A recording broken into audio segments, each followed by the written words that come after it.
We said you walk in right at the class. Somehow I can 6:59.5 every single time perfectly. I'm smiling. How long is your drive here? Have you timed it? 9 minutes. 9 minutes, okay. 9 minutes and 42 seconds. These exactly. You're on.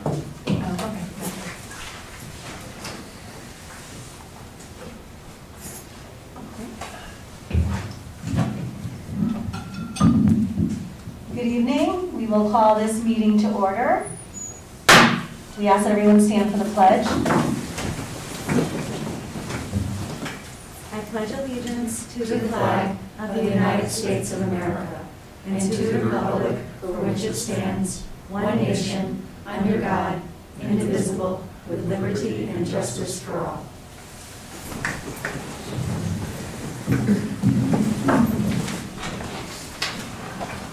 Okay, we'll do a quick roll call. Jonathan Steckler. Present. Ken Sober. Present. Liz Flogel. Here. Nora Gatos. Here. Sean McAvoy. Here. Tina Mayorta. Here. Kathleen. Here. Oh, Rachel. Oh, Kathleen Holtz. Sorry, I forgot your last name. That's okay. Newbie. Rachel Jerry. Nope. Margaret Stamatis. Here. Next order of business, if you can't tell, I'm reading for a script. This is the first time. Next order of business is election of officers.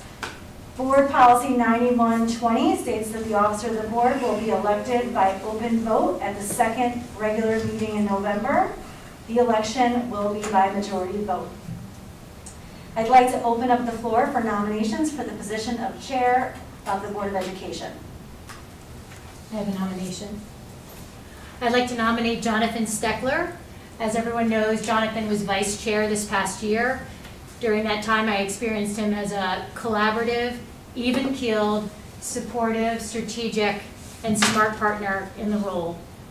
He also stepped in as chair of the Budget and Finance Subcommittee when the prior chair stepped down. He's well respected by our board, the administration, and I believe he's also well respected and trusted by the other boards in town, as well as the community members. I believe he's the right person to work alongside Dr. De Silva as we emerge out of COVID and look forward. And I'm excited to see where they take us. So I nominate Jonathan. We have the nomination of Jonathan Steckler. Do we have any other nominations for the position of chair?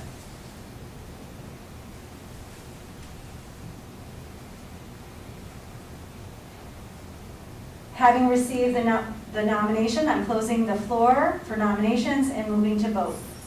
Just a reminder that this will be an open vote and that the election is by majority vote. Board members will vote by hand. All of those in favor of Jonathan Steckler for the position of chair, please raise your hand.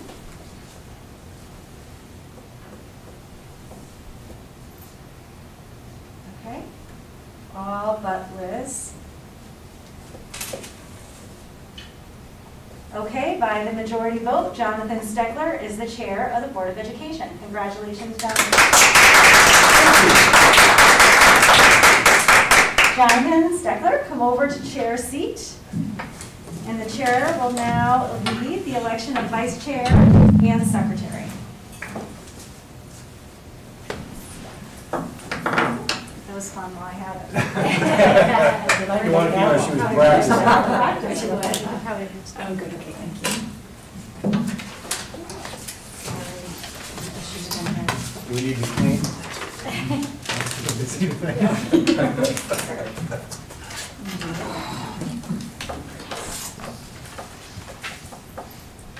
Okay, next on the agenda is election of the vice chair. Do I have a nomination? I do. I'd like to nominate Ken Schilberg, and he and Jonathan Steckler ran together last year. A whole year you've been on our board. You ran together and have 3 more years to serve together, and I know that you both highly respect each other and have worked in committees together as well. And I think you would be a wonderful yin to his yang, so I'd like to nominate you as vice chair. Are there any other nominations? There being no more nominations, I close and call to vote. All those in favor of Mr. Schulberg as Vice Chair of the Board of Education, please raise your hands.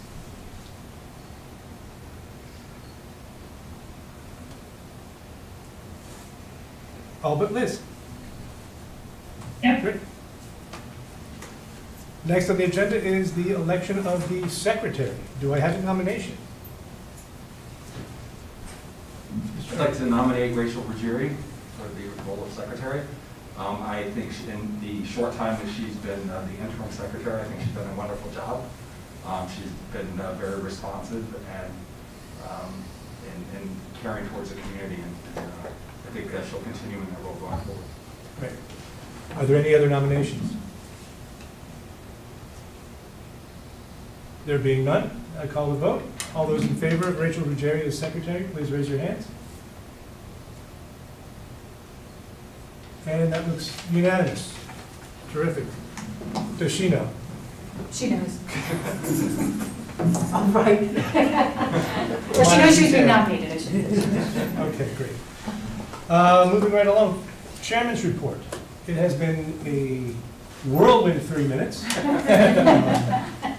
So I don't have much to really say other than we did, the tri-board did meet last week.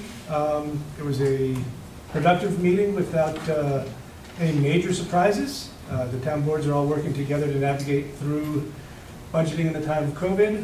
One comment that was significant in my mind was when Mr. Ulmer stated that the Board of Education's approved budget increase will be the town's tax increase. New committee assignments, I will be reaching out to each member of the board over the next week to gather from you where you'd like to be and where you think you'll be of most use, so that I can understand your preferences, and those new committee assignments will be announced at the December 9th meeting. And lastly, today is both Dr. De Silva and Joe Morit's birthday. That's all from me. Superintendent. Okay, well, I was going to wish a happy birthday to Joe. Right back at you. As well. Welcome, Jonathan. I look forward to working with you. Just a quick note on Margaret's transition. I feel very fortunate to have had the opportunity to work alongside Margaret. I hope she feels the same. As a little bit of a rookie, I'd say, Margaret was a great thought partner, incredibly honest, collaborative with her board and certainly with myself and the cabinet, so I can't thank Margaret enough. I'm glad that you're still sitting in a seat, and I feel very fortunate to have worked with you. And someone almost gave away your present. Thank you, thank you. I think she can. Yes. A few other things. I had the opportunity to be a guest at the Rotary meeting this past week. That was a great experience. Very nice folks, incredibly collaborative, and they asked really great and actually quite challenging questions, but a true pleasure. And they sent a note afterwards, and it really just evidences the nature of the Ridgefield community and how much there is a great sense of care, despite who they are and what role they have in this community. So I feel very fortunate to have been invited there. Just a quick update on snow days. So as you know, the State Department of Education has authorized the superintendent to have snow days be virtual if it was appropriate to do so, meaning that the schools have enough power. And so for this year, at this point the decision is for this year, we will have remote days. Those will be announced each morning, just like a traditional snow call, where I will let you know if there's power, if there's a delay, if there's even a delay, even if we're going to be remote for various reasons. Sometimes that could be power. The reason that I say this year and this year for now, at least, is that we process this discussion a lot with the administrative leadership team. Primarily because, as you know, we believe that students benefit from coming to physical school. In particular, the youngest children where access is more difficult virtually. That said, we also felt that this year was going to be a transitional year, and that not only our extended school year program for our students with learning differences, but perhaps other students that need credit recovery or intervention it may be an opportunity to save those days at the remainder of the year to support those individual needs. Again, it was a challenging year in which to make this decision because in many ways it's a little bit of a contradiction of thinking is, do we bring children in for more in-school days in June? Or do we maintain the remote experience so that we can allow for a better transition to more supports at the end of June? And so for this year, we felt that that was the most appropriate decision and one that could be collectively decided. And I think that's it for the superintendent's report. Great. Next up is the Budget, Finance, and Operations Committee. That was me last week. We met last Monday morning. We reviewed the financial report, transfers, and the update on the unbudgeted COVID-19 expenses, all of which will be on tonight's agenda later on this evening. We also spent the majority of our time discussing updates being made to facilities use, building rental guidelines, including an update of the fee schedule in order to maintain a level balance in that account. We also discussed the possibility of purchasing a software package that would help track that usage. There was some discussion about the cost and value of that package. That item is not on tonight's agenda. That will come back to the full board after the next finance committee meeting. Liaison reports. Do we have a legislative liaison report this week?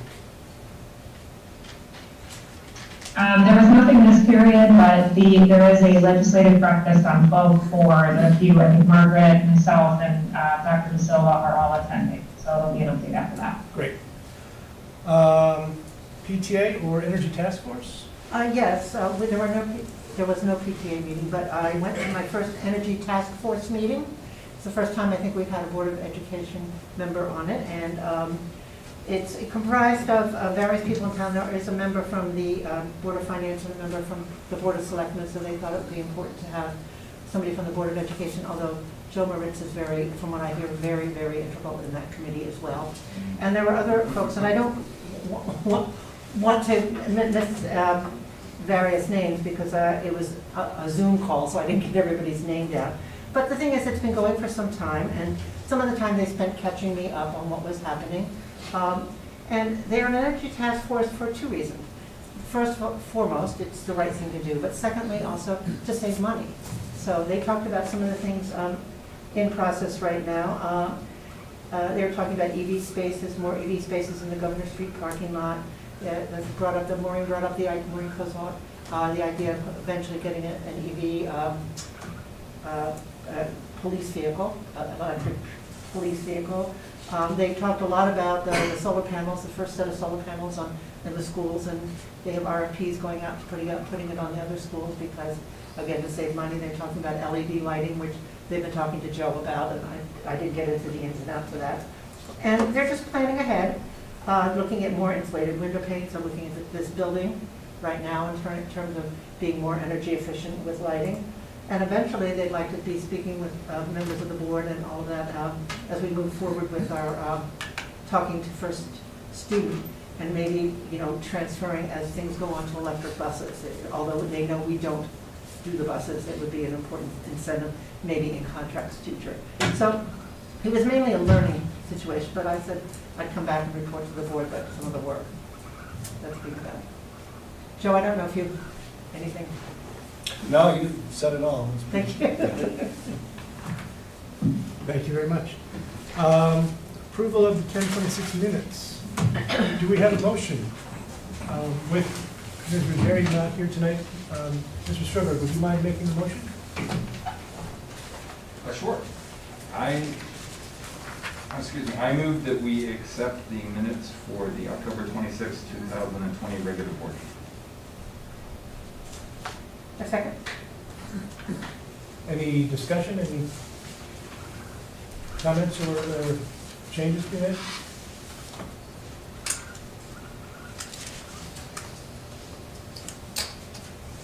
Okay. All those in favor of approving the October 26, 2020 board minutes, raise your hands. It's unanimous. Point of, I believe you were here. I was not. I did not vote. Okay. I abstained. Slightly Thank you. I was trying to abstain, but I was Johnny gives me too. We're headed. Okay, moving on, discussion of possible action items, reopening update, Dr. De Silva. Okay, so a few items. First, families will hear that across January through May, so 1 day per month, we will have an early release asynchronous experience for children. We'll be sending those dates out, not this Friday, but next Friday with our weekly communication. The purpose of that asynchronous time for students is to allow for our faculty to A, plan, B, connect with students if they needed it, certainly an opportunity to meet around students who may require intervention or who may not be performing as well as we would hope. So the families will hear about those 5 days. CIAC, I shared this out in my weekly communication, has communicated that all athletics will be on hold with the exception of conditioning, but there's some more detail that we have to get around that and what we're allowed to do until January 19th. And you might have known as well is that the governor ordered that all club sports, team sports are also on hold until January 19th. So we realize the impact that that has on our students, emotional and social well-being. But at this point, that is the decision that's been made, and hopefully after January 19th, we can get back to sports. I won't use that other word. Meetings, we've had meetings with our middle school today and our high school teachers today to collect some feedback and to also answer, actually really to answer questions that they gave us in our feedback. We had surveyed them last week, knowing that there were some questions that they had, in particular around the risk levels, which Erin will talk about shortly, around the risk levels in our decision making of when we keep schools open, when don't we keep schools open, and why. So we met with our middle schools and our high schools today, and we have 2 meetings tomorrow with our elementary staff. I also had the opportunity to meet with high school students, grades 9 through 12, 2 representatives from each of those grades, to check in on how things were going. There was certainly a sentiment actually at this board meeting 2 weeks ago that the number of students who were engaging in remote learning was higher and less children in school. And from the students' perspective, that's actual. And they had some insights on to why that was, and they kind of went the gamut. They went from the number of individuals being quarantined made the school experience not as rich. They were coming in with 2 or 3 classmates. There was a sense of, I don't know if fear is the right word, but a sense of apprehension that they too would come to school and possibly be quarantined, in particular around the holiday time. Certainly there was some connection to not necessarily our athletic program, but other athletic programs, and whether or not they would not be able to participate if they were in a quarantine situation. We talked a little bit about, what we could do to have students re-engage. There were actually, just to go back to that, there were even some comments such as, and they were all real, right? They're all real, is that they were coming to school and sitting at a desk. If they were going to be coming to school and sitting at a desk, while oftentimes their teacher might be on a digital device, remote teaching, well, why would I come in and be a little bit less comfortable, right? Sitting at a desk and chair when I could be at home as well. And so all of those circumstances were real, and we asked some questions on how we can re-engage and what we could do, and they gave us some great ideas, some that were perhaps easier to act upon than others. And I know that Dr. Greenwood and his team in particular are thinking about ways that as we transition after the holidays that we can, so long as it's safe to do so, bring kids back in. I learned a lot from talking to kids, without a doubt. Staffing continues to be a challenge, and probably one of the greater challenges that we have. We shared this actually with our faculty today. One of the greater challenges that we're having in terms of keeping our schools open. And so, in terms of process and decision making, we continue to believe that there's limited evidence that we have transmission in schools. That said, that along with our local health data and our county data is reviewed each and every Friday alongside Dr. Ahern, Ed Briggs, and our team to make decisions for the following week. Then there's the element of, even if we can keep our schools open, what does the staffing look like, and whether or not we're able to, A, staff for the purposes of content, but also staff for the purposes of safety. And what I mean by that is, even if we had a school with 40 faculty members out that could all digitally teach, if we have individuals that don't know the school, don't know the kids, how safe is that circumstance? God forbid there's a fire drill or anything like that, or an emergency. How safe is the setting? And so we're navigating all of those scenarios day by day. I do believe that we're conservative when we make decisions. For example, this morning, we were alerted at about 4:30 that there was an individual who did test positive at Ridgefield High School. Based on the information that we had at that time, we could not make a decision as to whether or not it was safe to return to school, because we didn't have enough time, quite frankly. We did have students coming in, a small cohort of students, and we had our faculty teaching from our school building. And so this morning we made a decision to keep our faculty and our students home so that we could learn more and make decisions. It resulted in us not having to contact trace, and so our faculty and our student population that is coming to school tomorrow may return.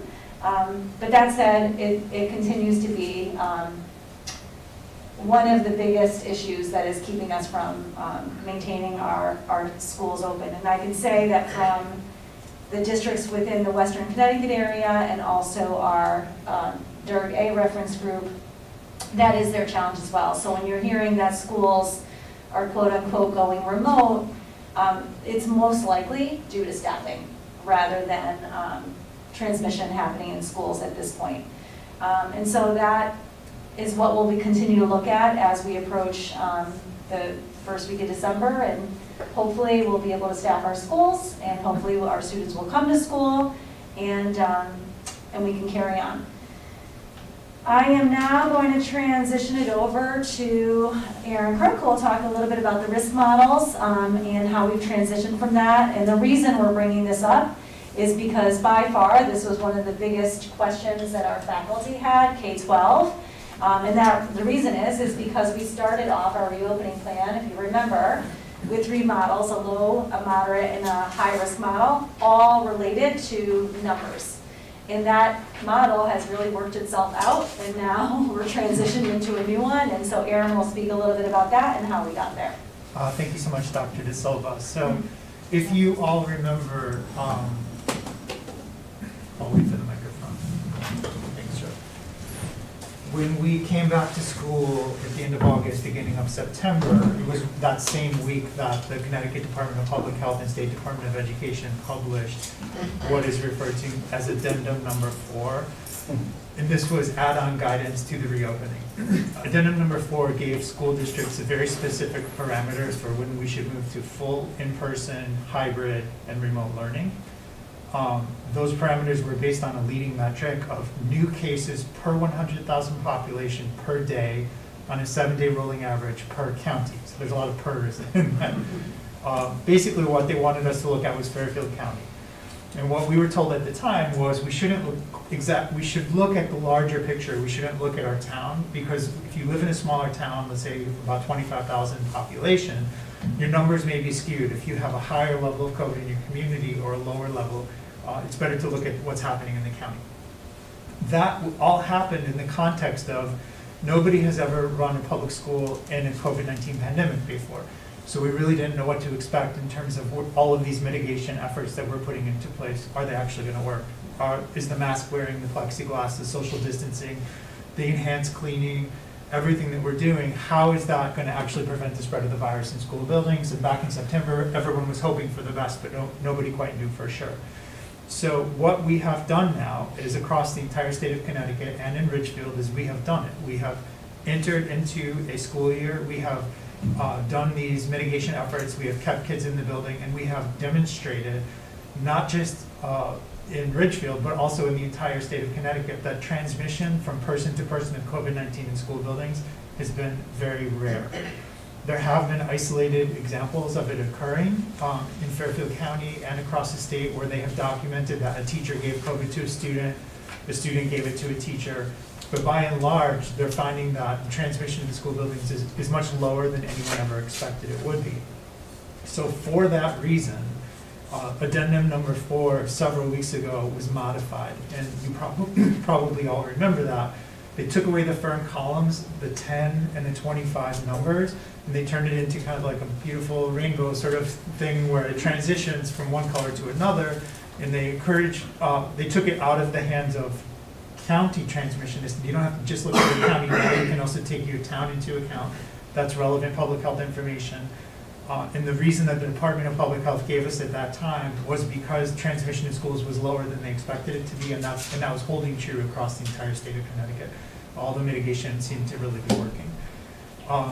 So but we still had this sort of amorphous sort of continuum that we were looking at, where when we get to about 25 new cases per day per 100,000 people, we should start looking at transitioning to more remote learning.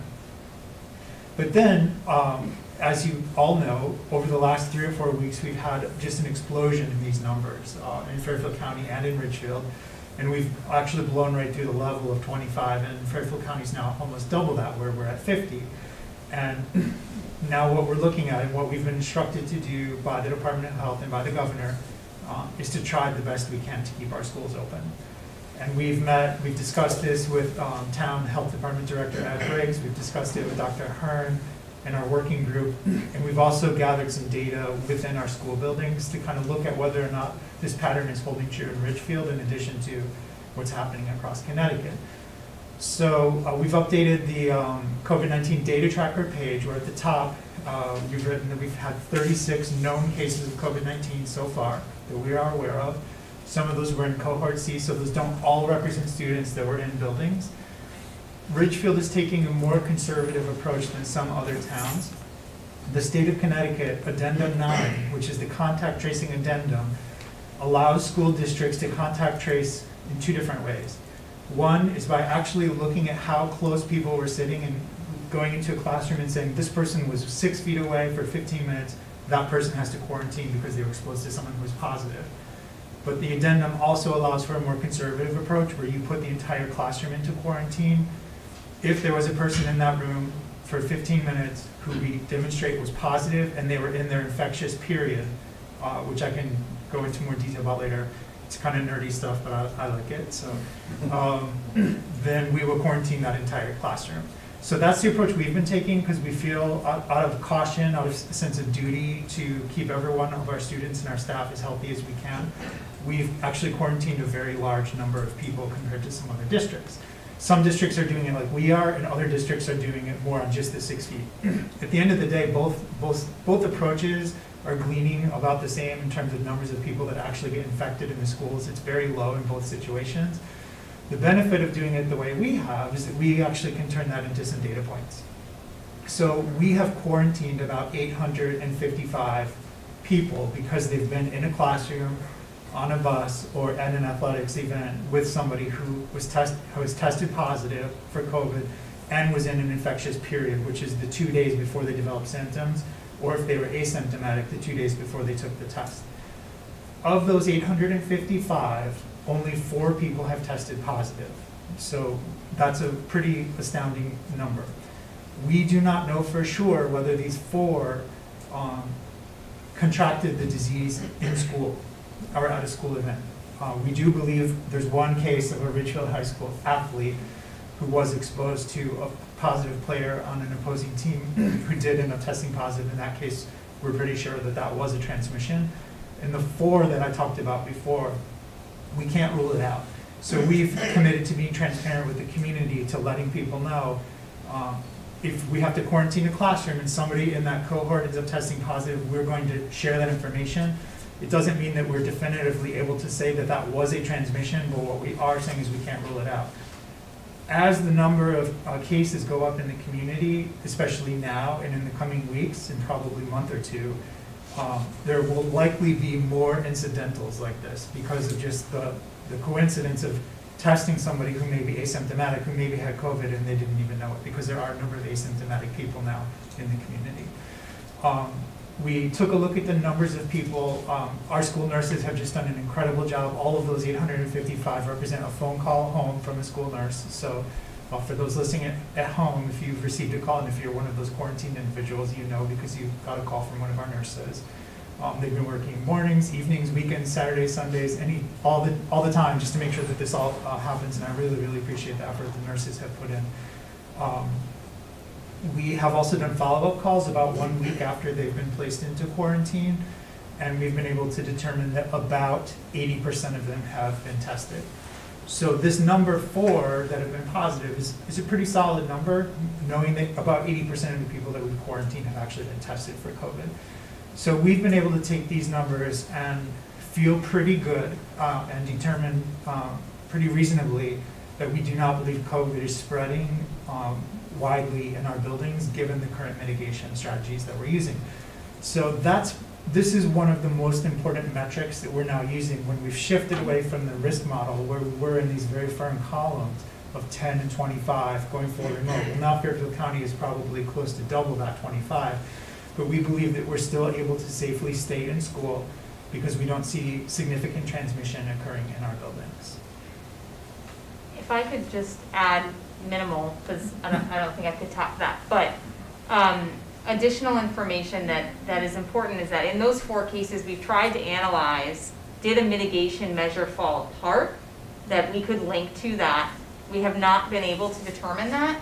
So at this point we can't say, oh, well, we had a group of kids who were too close together, or oh, somebody forgot to wear their mask, but we are looking at that. We had the high school and middle school faculty and staff open forums today. We're doing pre-K through 5 tomorrow. And one of our messages, I think people are starting to drone out with our mitigating measures are working, but the reality is that they very much are. And so we reminded folks, please be vigilant with one another with your mitigating measures. Please remind somebody if their mask falls. Please keep your distance. Be outside if it's nice and you can, if you're gonna, eat lunch, whatever the case may be, because to Erin's point, it is making a difference. And thank you so much for adding that, Dr. Hanaway. Another thing to keep in mind is that we've done a good job of educating families. If you're sick, don't come to school, and our staff as well. So we have, even in the last 48 hours, I've heard of a number of cases in the community where a parent tested positive, they have multiple children in an elementary school, but because they proactively kept their kids home from school, if those kids are getting tested today, they kept them home Friday, even if those kids are positive, it's not going to turn into a contact tracing situation because parents and community members are being very, very vigilant with this whole process. So those types of actions on everyone's part are also helping us keep everyone safe and healthy. There is COVID in our buildings. There's going to be more. It's probably going to be more and more for the next 2 months would be my guess, given the trajectory that we're on. The reason I feel comfortable as a healthcare professional recommending to you that we try the best that we can to keep our kids in the school buildings is because it's so, so important for kids. And even though there's people bringing COVID in from the outside or people who have transmitted it in their homes or in their activities and their life outside of school, when they're in that school building and they're following the mitigation efforts, they don't seem to be spreading it from person to person. And we're going to make sure that that continues to be the case, and we're going to continue looking closely at it. Every time we get a new case, we're going to canvass, we're going to make phone calls, we're going to encourage people to get tested, we're going to follow up with them. And if we do end up having positives out of cohorts that have been quarantined, we're going to let the community know that information transparently so parents can use that information to determine if they want to move to cohort C or whatever they may choose to do for their families. But we're committed to, as safely as we possibly can, trying to move forward. Question. Susie, what percentage or rough order of magnitude, how many kids have moved to cohort C at the high school? Well, it varies day to day. I believe that, so on the cohort schedule, they're, most 50% capacity within the building typically.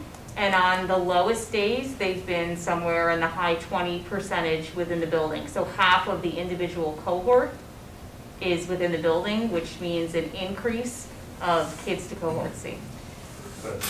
Sean, the reason I looked over at Dr. Hanaway is because just before this meeting, we anticipated that that question may come. And what we don't have right now, and we wanted it to get, we just weren't able to achieve that in the time, was that we wanted to get a sense from our school principals, not just the cohort C, because that's one piece, we can pull that from Power School, but also the number of students that are just transitioning to remote. So transitioning to remote temporarily, meaning I'm home today sick, and so therefore we're home with the sniffles, let's say not sick. So I'm home with the sniffles, I can still access, but I'm going online and accessing my instruction that way, which is a variable that's a little bit harder to get at. So we see the reduced number of students in our schools. In particular, quite frankly, it is at the secondary level. It's hard to say really at the middle school right now because we have staffing shortages, and so that's a whole other But issue. 50% is a terrible number, and what are we doing to mitigate that and fix that, because it needs to be fixed? So that was one of the reasons I brought our high schoolers together, because I do think that there's a number of variables, and they shared that. And part of it is going to be around the staffing, is when the majority of their teachers are online, they're in school with a substitute or another adult, and they're accessing their teacher from the digital experience. And when 3 out of 4 of their periods are that way, that's a challenge. So that's one piece. I do think the athletics, albeit informally, played a role in it, and could play a role after the 19th. I think between now and the 19th, that may transitionally shift, is certainly there. And then, you know, there's also the holidays that are mixed in there.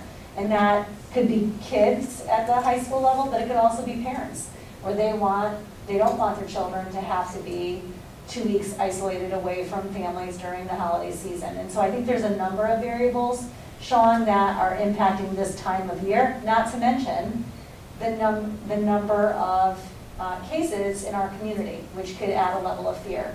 I think what's happening perhaps differently at the elementary level is that accessing instruction is different. And if I were to prioritize even right now staffing, which has been you know, a topic of conversation, is I would have to prioritize the staffing to the elementary level when it comes to substitute teachers, guest teachers. Because I do know that that population of students, A, are in school, but B, have the greatest challenge in accessing the instruction. But there's another piece to this that I didn't really speak to that doesn't necessarily answer your question, but it's one that a part of the conversation we had today with our educators, is at some point we have to also determine what the experience is like for kids. So once they're accessing all of their teachers remotely, or many of their teachers remotely, and don't have any of their peers in school, which is another big piece, right? If I'm coming to school to sit with one other person, that may prevent me from wanting to come to school. And I think that's a big part of the experience that students are having right now. And while there's a lot in our control, for sure, there's some that isn't. And I think that this month right now is the piece that we're navigating that's a little bit out of our control when it comes to accessing having our teachers be available so our kids can access, having our students be available so that they can access. I think as we transition away from the holidays, it may be different, but there's just are a lot of pieces that we're seeing impact. Oh, and not to monopolize the conversation, but can I make an observation and then a request? I took a couple of parents from the district and a random stranger outside the district to our dashboard. And I said, tell me what the current posture is. Nobody can tell me what the current posture is by looking at it. Other towns have a dashboard that you can look at. You can say, wow, it's better than I thought. We're getting a lot of noise, a lot of emails coming in every day. Hey, we have a case, it's this posture. We have a case, it's that, now it's switched to this. That's become white noise at this point. The dashboard needs to be the one good source of truth, and it needs to be a lot clearer than it is now. Active and historic is great. I still am asking for, by school, red, yellow, green. Here's the guardrails that we've set in place for each type of learning, according to our own rules, and here's how you know we're following this. Just to clarify though, those guardrails don't exist anymore. We're not doing the low, moderate, and high risk as Aaron talked about. So I think that what's challenging is what's missing from doing the dashboards that we're also hearing is that those dashboards alone don't actually tell you the impact of one case to that school and tell me why the school is closed. I think what's more important is the aggregate of the current cases, so I know what the current posture is. I don't care what today's impact is from one case. I care where we are on how many people altogether are quarantined, staff and students. That allows me as a parent to make a decision. Right now, I can't look at that and discern anything. Anyone else? Ms. Malhotra. First of all, thank you, Aaron. Thank you to all the nurses, our staff. I did receive a call, so I know how much they're so nice about it. They're so pleasant about it. It really takes the fear away, if that makes sense. Because you know the mitigation factors are in place. I don't doubt at all that the kids need to be in school. I truly do support that. My issue is, and this isn't even happening to me today. I know a friend who has an 80-year-old father-in-law. He's not feeling well. He has a fever.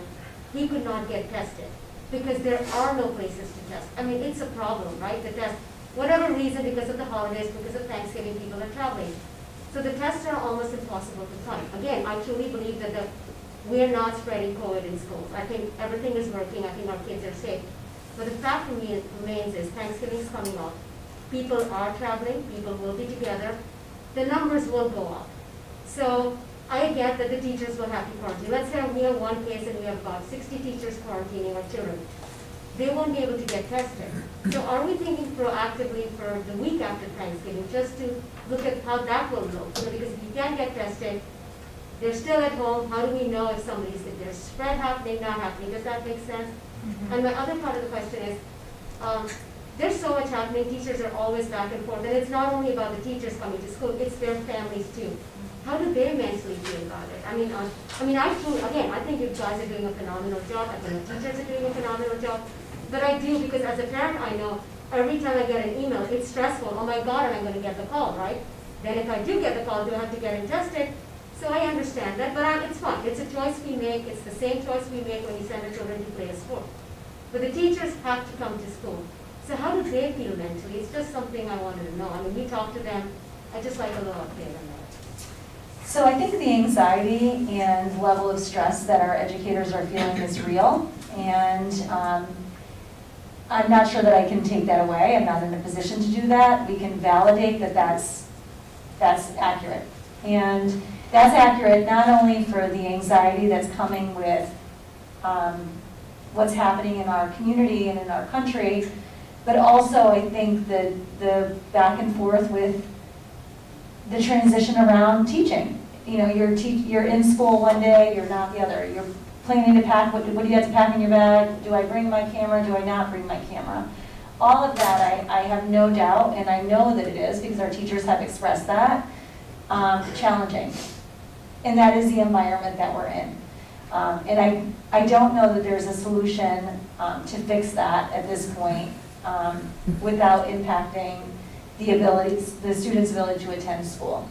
And quite frankly, our ability to be conservative and health and safety focused, which means that when we get a call early in the morning at 4:23, if we're not able to get our heads around a situation, that means that we'd rather have a little bump in the morning for our students and for our faculty and know that we've taken precautions. So that's one piece. The second piece around the Thanksgiving holiday, we actually talked about this earlier today. That was on the reopening committee, the steering committee's radar in the summer. The Thanksgiving holiday and the December holidays, and whether or not we should close schools for that duration. So it went back and forth, and probably more back than it went forth, at least from my perspective, for a number of months. And then we came back to, actually, we were quite frankly preparing a position to take with the board on making a recommendation to close schools during the December break or November break because of the college students, et cetera, et cetera. In our conversations with our local medical advisor, our health director, and also the recommendations from the Department of Public Health and what we were hearing from the Commissioner of Ed and the Governor, they were not making a recommendation. And there was a number of reasons that was. Again, because of the mitigation measures that we have in school, the inability to prevent people from congregating, going into other communities, especially when we weren't necessarily a hotspot at the time, but other communities were. we just didn't have the ability to prevent much of which could possibly happen. So that's two parts of your question. I think you had the first one. I mean, I remember you shared this to the board too, right, where we were not thinking about closing after Thanksgiving, and I totally get that and I respect that. But I know that as of today, the situation has changed, right? So I keep going back to the fact that, as you said, all the people who were quarantined, 80% got tested, and out of those, 4 were, if I'm reading the data wrong, but you know what I mean, like 80% of the people who were quarantined got tested. Mm-hmm. And that's why we can confidently say that the mitigation factors are working. Yeah. However, if there is no way, the tests are so tough to come by. Do you see what like that's my struggle. I think that's what speak to many that. parents are feeling, the struggle, right? Yeah. God forbid you get the call, and you know you want to get tested just to be safe for your sake, for your child's sake, and you can't get the test. And I think that's my concern, that it's not because of us, it's because of the reality that is beyond our control. People are, I call it recreational testing almost, because they're traveling, they're going to family, they're getting tested. And that's what's holding up the lines. Exactly. That's what So we're that's the hearing. problem. So hopefully it solves after Thanksgiving.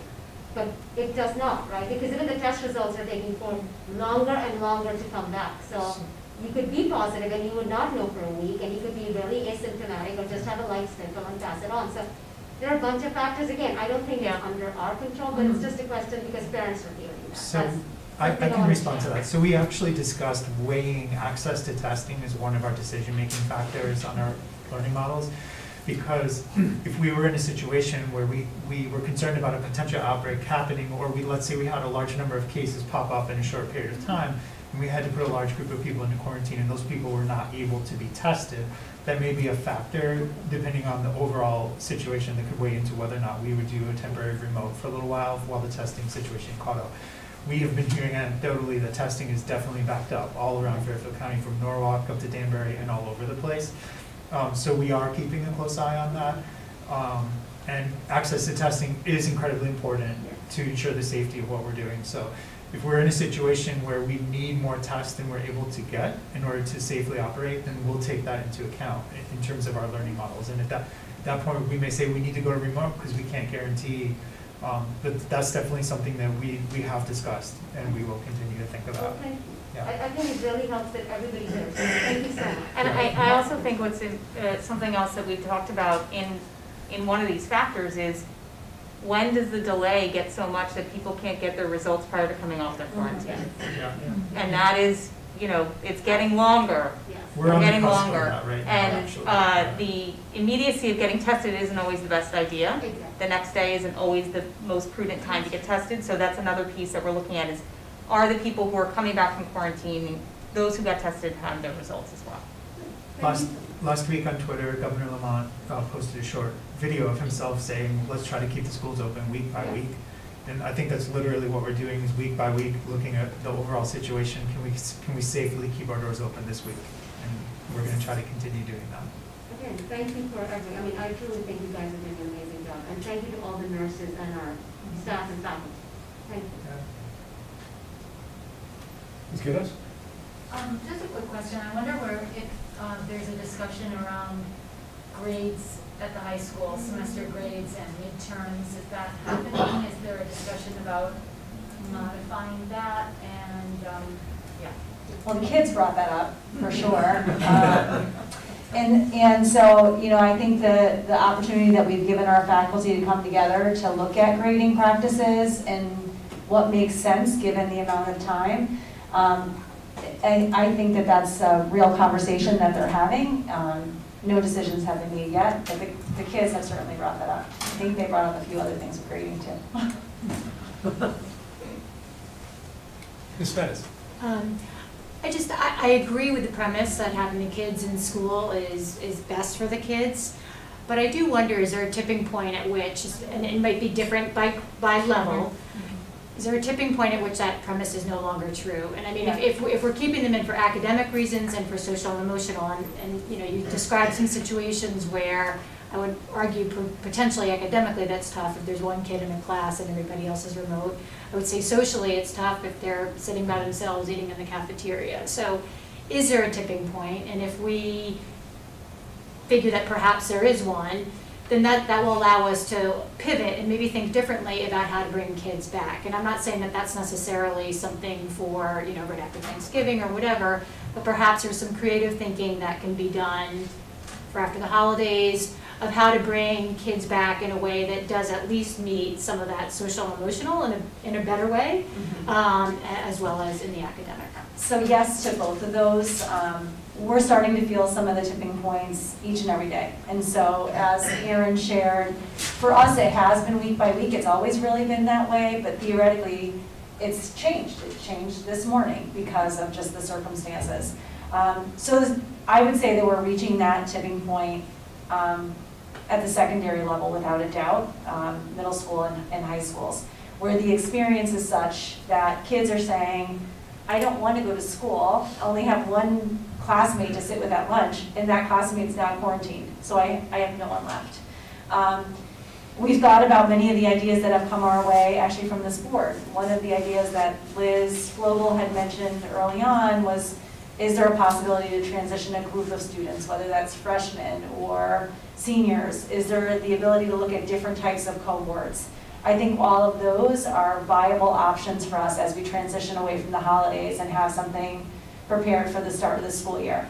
Again, when it comes to, there's the experience in terms of the teacher and the content, and then there's the experience of, if I'm going to get everything virtual, then I may as well sit at my home. And if I don't have friends here or classmates here, then I may as well sit in our home.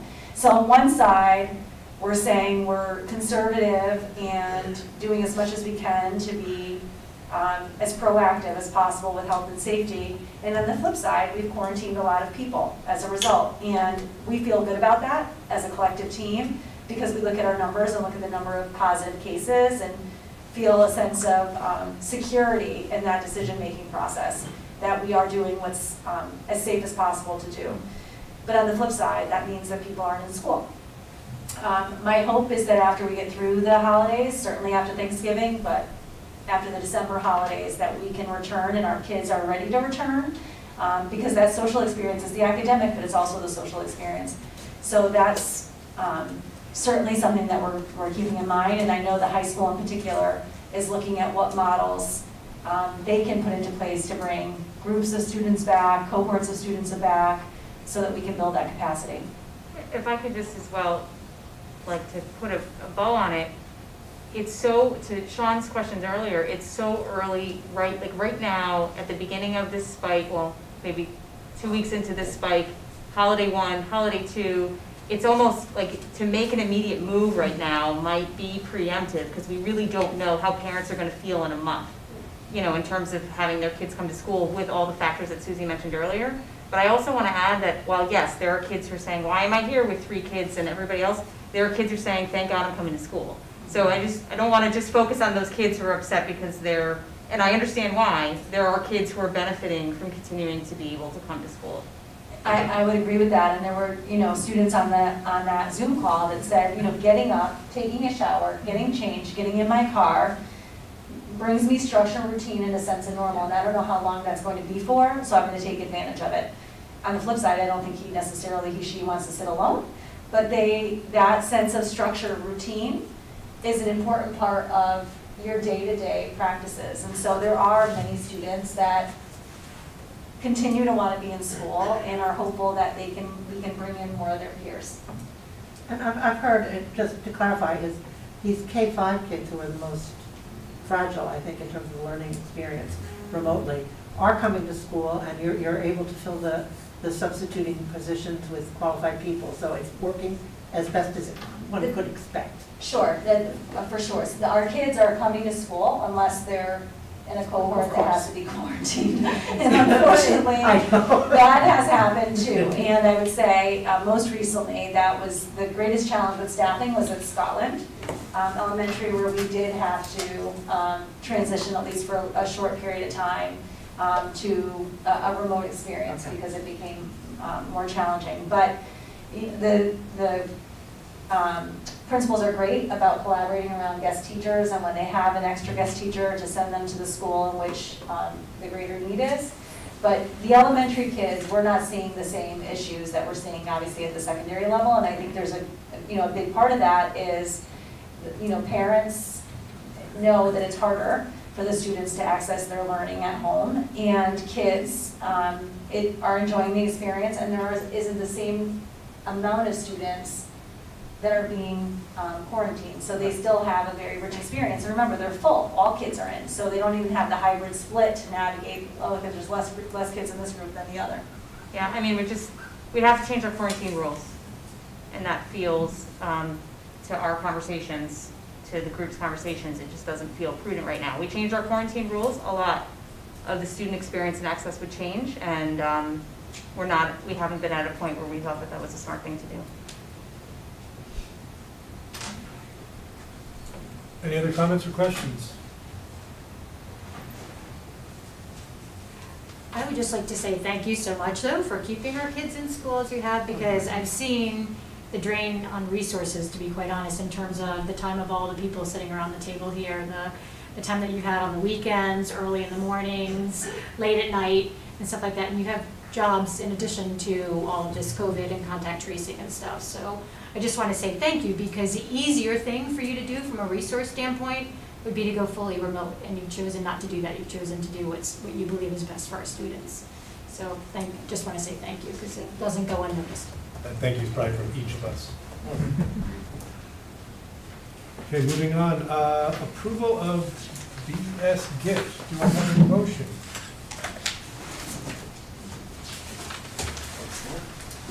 I move that the Board of Education accept with gratitude and appreciation a gift of $2,547 from the Branchville PTA to purchase and install an adjustable basketball system at the front of the ground. And Keith Margolis is on the line if we have any questions for Keith. I have a question for the board. Is this a gift for the Board of Education to accept, or for the town of Branchville to accept, it being the school's playground? That's my question. So that's an interesting question, because we did have that discussion, and I think it is a broader discussion perhaps for a summer retreat on gifts in schools and how we ensure that there's parity from school to school in terms of these gifts. So I'm not sure what the right answer to that is, but I believe that in the past these gifts have come to the board because they have. I'm not sure if that's the right answer. I think where you were going, though, is because this is outside on the playground, that's Right. typically in the purview of the town. So should the town be accepting this gift as opposed to the Board of Ed? I assume that they would accept it, but Right. are we overstepping if we make? I recall sometimes when we've had stuff like this in the past, I think it was just once, it was last year, right? With the pandemic. Lacrosse So we accepted it, but then we wrote a note to the town to let them know that we'd accepted it. I don't know whether that was the right thing to do or not, but at least it was. And playground equipment in the past has come here? Playground equipment is not No. here. Well, Branchville It just, used to years ago, and then it kind of got volleyed back to the town. There was a whole big discussion.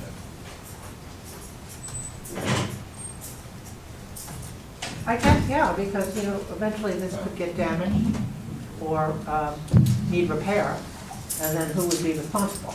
Right. Yeah, the town has made it very clear that they do handle all the outside equipment. So would this just be an FYI to the board then? And I would say so. I would agree with Margaret. Keith, did you get that? In the So, PTA? yeah, I hopefully you can hear me as well. It sounds like the board is receiving this as an FYI, if that's what I heard correctly. And if I may just say, it feels apropos to have at least brought that before the board with just a few days before the students. I know the Branchville community is incredibly grateful for this contribution to our playground. It'll be a lot of fun for students, particularly at this time when we seek fun wherever we get. great. Any other comments? I rescind my motion. You rescind the motion.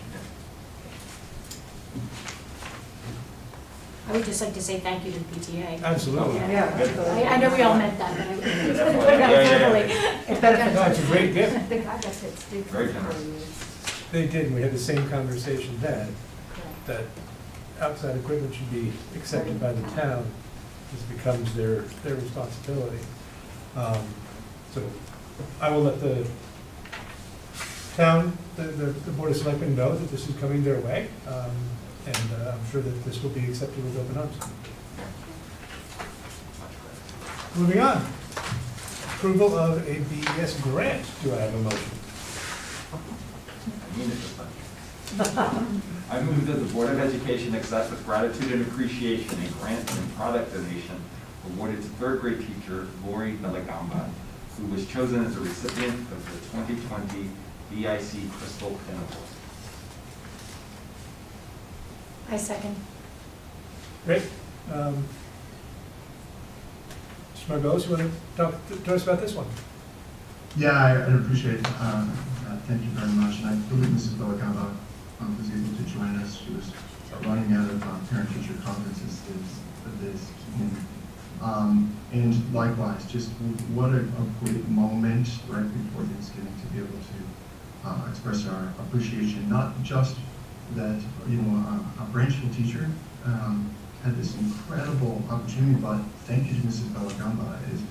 As you may have seen in the packet, this is an award that touches all parts of the globe. There's 10 worldwide, 2 in North America, and Lori Belagamba is honored. And in particular, they highlighted for her innovation, dedication, and going above and beyond this past spring.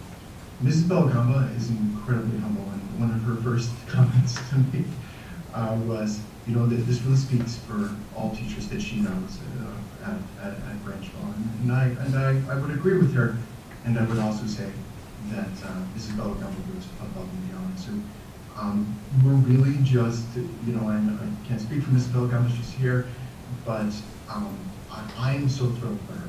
It has really been a giant boost, I would say, for the entire Branchville teaching community to just know that she's been honored in this way. And so this comes along with a grant of $5,775 and a product donation of $1,000.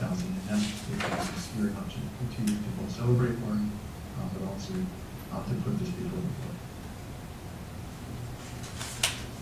Any comments other than congratulations? It's fantastic. Great honor, yeah.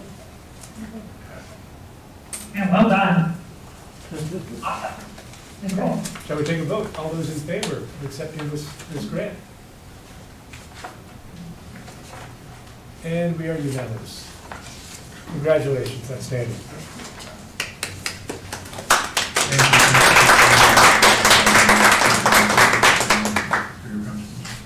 Thank you for having me.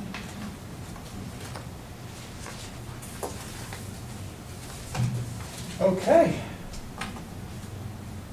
Course proposals for consideration from the high school. This will be a first read. This won't be an action item tonight. This will be our first discussion, but do we have, who's going to be presenting? So we have a team that is here on our Zoom. We have 4 courses: UCONN Geoscience, 1051, Latin 3 course modification proposal, product design 2, in dynamics of 3-dimensional design. So we have a team here. Not only will they share out on these 4 courses, but they're actually going to give a bit of a background on other past courses and where we are with that. So I'll turn it over to Dr. Greenwood, who will share his screen. I think it will be Dr. Greenwood. Yeah, it's a little choppy on our end, so Susie, can you give me a thumbs up if you can hear us? Okay, just wanted to make sure before I started. First off, I'm pleased to be speaking to you tonight about something not related to COVID. We're going to talk about teaching for a few moments. So if you can indulge me, hopefully you can get a little respite and get excited about the new coursework that we're proposing for next year. We wanted to share with you. I do have a team of people with me, so again, if you'll indulge me for 1 second, I'm just going to introduce them, say their name, and just have them unmute for 1 second. And Susie, if you don't mind, just give me a thumbs up, because we weren't able to test this. I want to be sure you can hear them, if that's okay. So I have Michael Murphy with me. He's my Tech Ed Department Chair. Perfect. I have Michael Rivera with me. He's my DPA Department Chair. Good evening. Perfect. I have Allison Power with me. That's my World Language Department Chair. Buenas noches. Perfect. And Chris Tate should be here. That's my Science Department Chair. Good evening. Perfect. We're going to start tonight. Jared Pepe is one of my assistant principals. Is going to start by giving you just a quick overview of the courses that we've added the last 3 to 5 years, so you have an idea of how they run when we add new courses, and then we'll slide directly into talking about some courses that I proposed for the forthcoming school year. So Jared, want to hop in? Oh, I got to share my screen. Give me 1 sec here. Hi everyone. So the chart Dr. Greenwood's about to pop up just shows our new course enrollment, and that's over the last 5 years of our course enrollments. Yep. Hold on.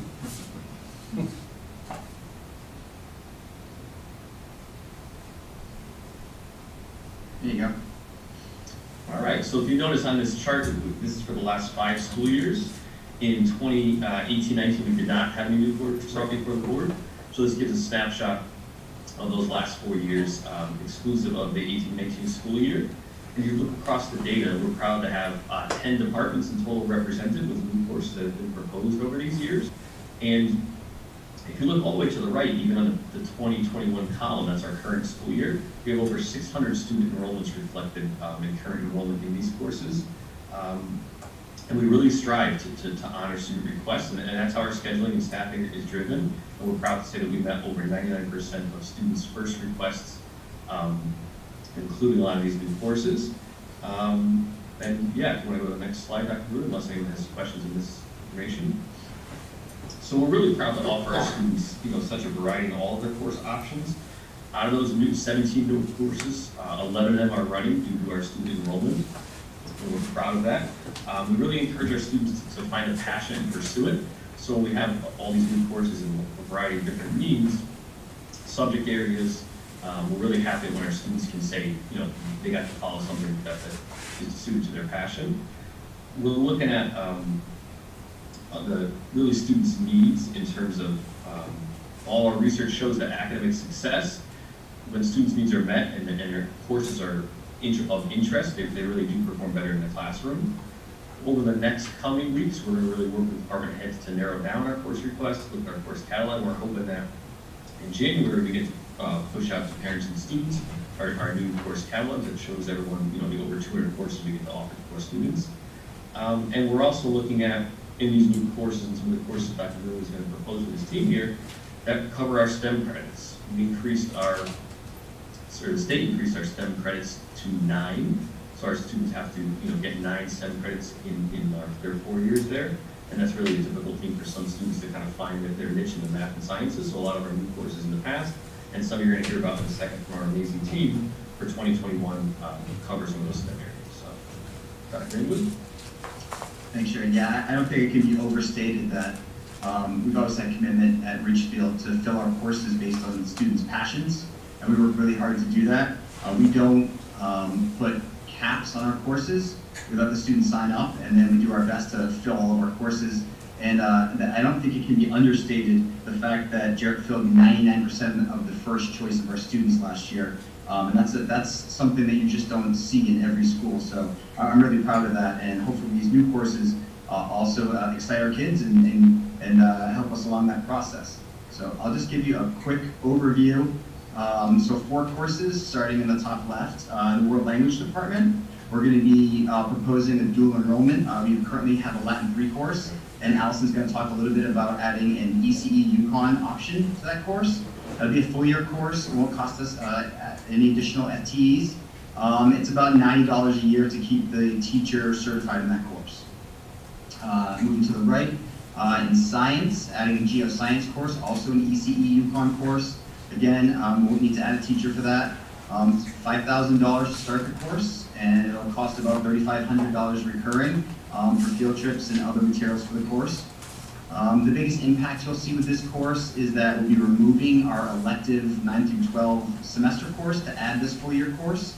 And it may decrease our AP environmental enrollment, but that's just transfers of students within our own science department. We run multiple sections. Chris can talk to you about 4 or 5 sections of this course, so slide one over to geology, because that's an interest of our students, won't be a hardship for us. On the bottom left, in DPA, we're proposing a course called Dynamics of 3D Design with a focus on jewelry making. Again, no FTEs. This will be a semester course that a student can take multiple times. About $4,000 to get off the ground and $1,500 recurring in materials. Again, that's a 9 through 12, really opening it up to any students, really focusing on the diversity of types of courses particular underclassmen can take. And again, an internal, we think an internal impact, meaning that we have multiple sections of ceramics, might be sliding some students over interest-based into this new course. And on the bottom right, Tech Ed department, we're just going to look at the proposed new course called Product Design 2. He brought Product Design 1 to you last year. We had 58 kids enrolled in 3 sections. That's a lot of kids, and so we want to offer a Product Design 2, because obviously there's great interest in this course. Again, no FTEs, about $5,000 to get the course off the ground, and that'll be it, no reoccurring costs. This is a 9 through 12, anybody can take it. The prereq would be that you've taken Product Design 1. And we think that this might impact our project lead the way in some of our science electives, but increase opportunities for 9th graders coming into the building. So now I'll let each department head talk about each course specifically, very briefly, and then we'll take some questions. So starting with you, Murph. Thanks, Dr. Gould. So really quickly before we get into Product Design 2, I just wanted to remind everyone about Product Design 1. It's a new course that we started just this semester. And already students are making things. So what you see on the screen is just one example of a client project, we call it. So we put out to the faculty and staff of the school about things that they need, problems they need solved. And so students in groups were allowed to choose projects that they thought would be interesting to them. So one was proposed by our own Mr. Yeager to have a doorstop holder that could be attached to the door so that doorstops wouldn't get lost, they could be easily available in case of emergency. So students go through an interview with their client, find out what the parameters are, they do research, they decide what materials are going to be best, what tools are going to be best, what process for creating them is going to be best. You can see a little sampling of a variety of things in this particular project. Doing CAD modeling, 3D printing, old-fashioned hands-on fabrication on the bandsaw and drill press. The fact that we have 3D printers allows for iterative prototyping. So this particular project, they made multiple prints. They would try something, see how strong it was, see what they could get away with, change it, try again. We also have the opportunity to make use of the laser engraver. And some creative problem solving is happening along the way. So you can see that in order to laser engrave a slant surface, they actually came up with this new idea of using a second doorstop to create a level surface for the slant surface to burn onto it.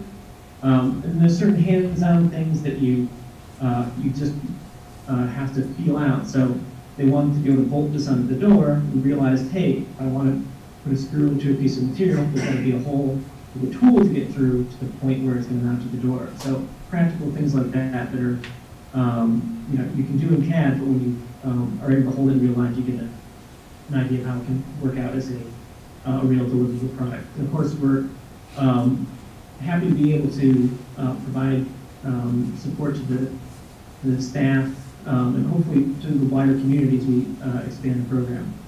Next slide, please. So in Product Design 2, we're hoping to do a deeper exploration into the concepts of design that we've been proposing, as well as advancing the skills that students have been developing and introducing them to more advanced skills. We're also hoping to have more student-driven learning in the second semester of the course. So in the first semester, we're developing skills, we're putting them into practice, we're designing for clients, but I'm hoping that in the second semester we'll be able to have more student-directed projects, maybe a little bit of a Shark Tank environment where they're making proposals about the kinds of things they want to put forward. As Dr. Greenwood mentioned, this will offer more opportunities for students to fulfill their STEM requirements for graduation. and it'll also help to restore the diminished tech ed offerings that have been languishing for a few years and are starting to come back. It's a continued opportunity for numerous career pathways, not just engineering, but also the trades, design work, as well as art, business, manufacturing. There's numerous fields in which product design applies. And of course, we want to support student interest. There's been a great interest in our students in having more hands-on learning opportunities. It's simply been very fulfilling for the students to be able to take a concept and bring it into reality to make an actual thing that's helping people. We did give a survey to the current students, an anonymous survey to the current students of Product Design 1 to see if they'd be interested in taking a second semester. And the results were very overwhelmingly positive. And to put it into perspective, we used a similar model when we introduced Robotics 2 as a second semester course, where we had 3 sections of Robotics 1 the first semester and held 2 sections of Robotics 2 as a second semester course per year. So we're confident that we can field at least one full section, if not more, Product Design 2 based on student interest.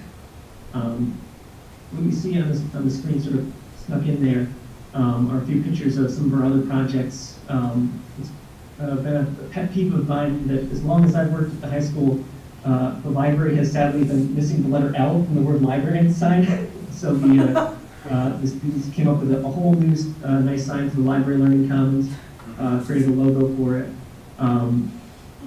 There's some teachers have been asking for a little bit of help with the masks pulling in the back of their ears, so students have designed these mask ear relievers that can take the pressure off the ears and move it to the back of the head. We've been creating stands for teachers to be able to have standing desks to make all that online interaction time a little bit more active and engaged, and you're not stuck in your seat the whole time. But overall, I like that this class really brings together a lot of the RHS core values and the vision of the graduate, including individual growth, collaboration, communication, knowledge and innovation, of course. But the two that often get overlooked, mindfulness and resilience, are really core to what we do, and creating a space where it's expected for students to experience failure, to try things, to make mistakes, to learn from them, and to make the best possible product they can through that experience. All right. Thanks, Murph. Thank you. And Mr. Rivera?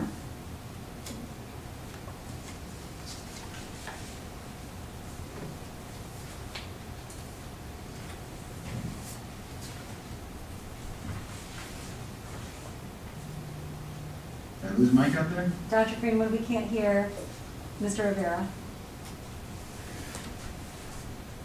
My bad. There you Excuse me. All right. Hello. All right. So, anyway, we are very excited to introduce jewelry course on the semester and or year-long track for grades 9 through 12. Jewelry courses are traditionally very popular in high schools and would complement our current 3D courses, sculpture and ceramics. It will strengthen the 3D discipline at RHS and will have a direct impact on our advanced courses of learning, especially AP Studio Art. It would bolster the 3D component of AP Studio Art greatly. Right now, our strengths are 2D and drawing, and having this course would certainly bolster the entire 3D program, especially for AP Studio Art. This course will focus on concepts of three-dimensional design, for example, implicit volume, explicit volume, balance, rhythm, texture, etc. I won't bore you with the rest of them.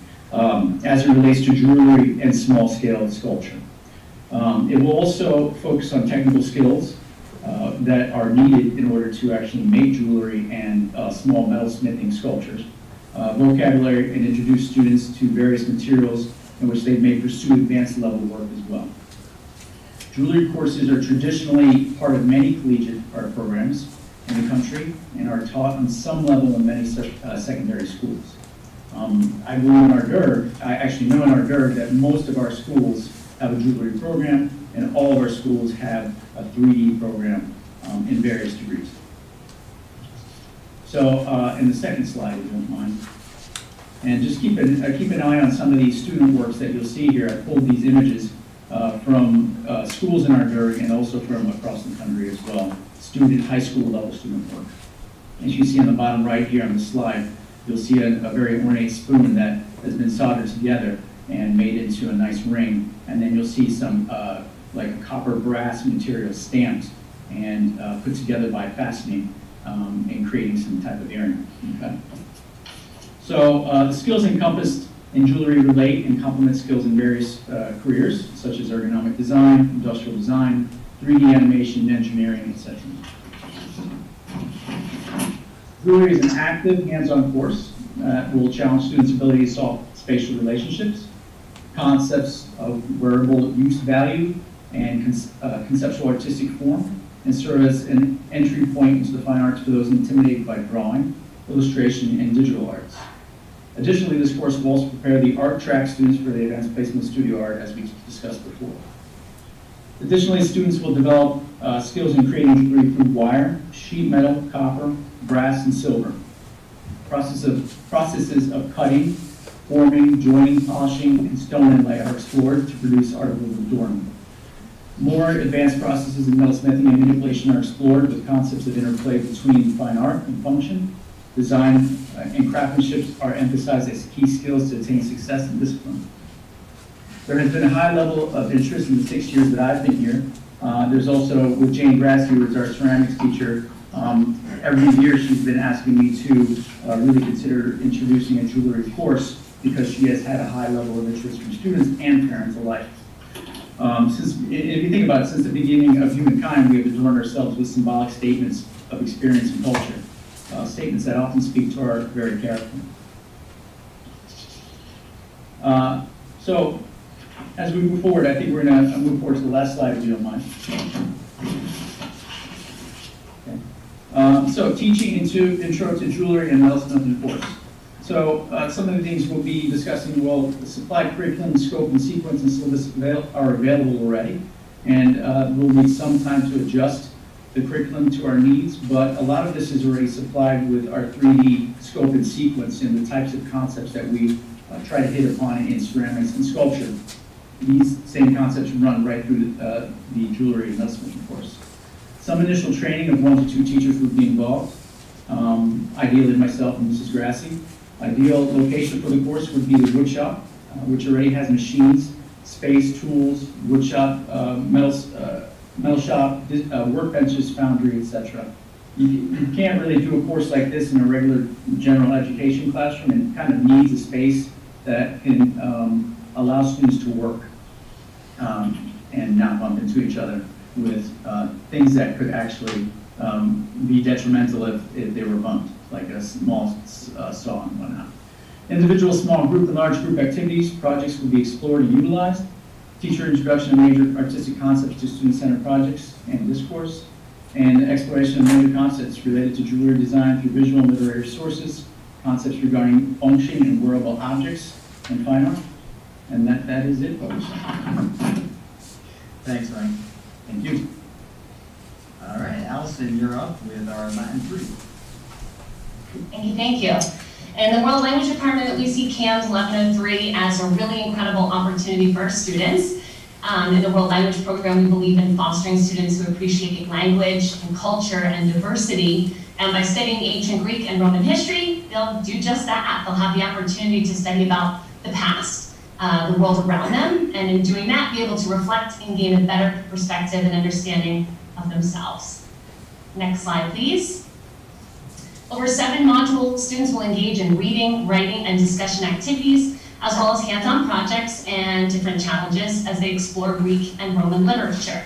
The focus of this course, however, is the knowledge and understanding of myths, analyzing myths, and what I think is extremely exciting is the application of myths to modern culture. So students would be looking for connections in movies and sports and music and art. There is very little impact on our current program of what we do. There's no impact on staff. We have a wonderful Latin teacher, Janice Utsong. I'm going to give her a shout out for all her time and energy in preparing this proposal tonight. But she's already on staff. She already is certified to teach ECE courses, so there would be no impact on our staff. No new cost. Janice is trained each year, obviously, to keep up with her ECE certification, but no additional cost and no change to schedule, as we already have Latin 3 on the books. We would just be, as Dr. Greenwood mentioned, we would be offering students the ability to earn ECE credit.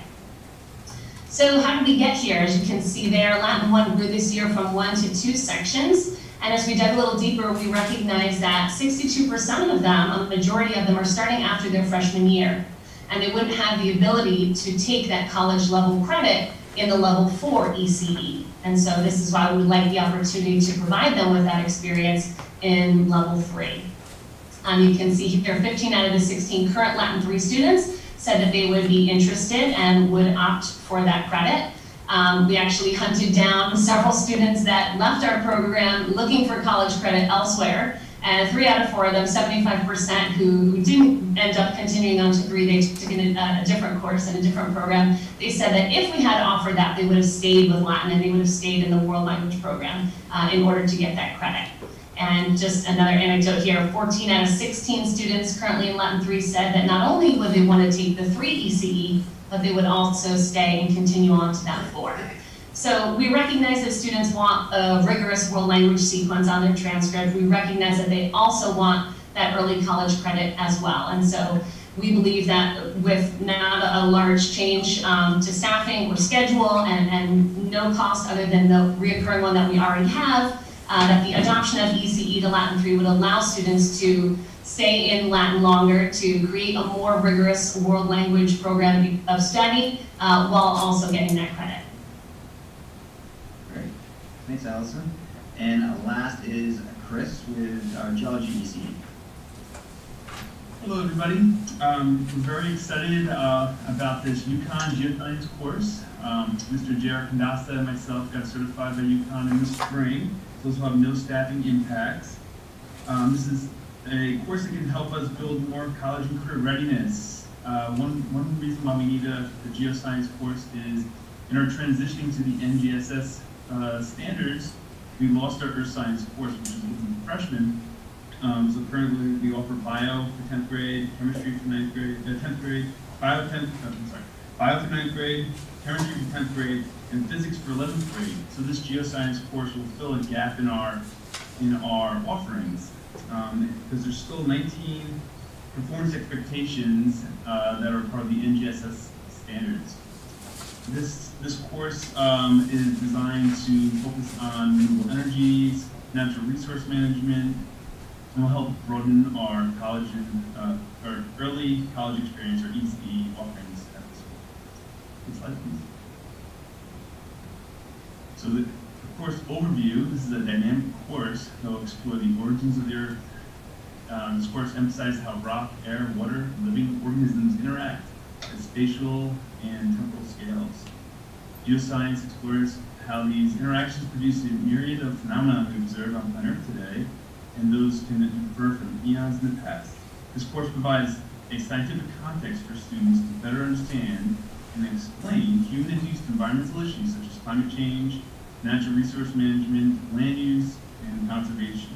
So this is a lab course, so it's focused to be on hands-on lab and field methods to help facilitate student-led investigations of this phenomenon.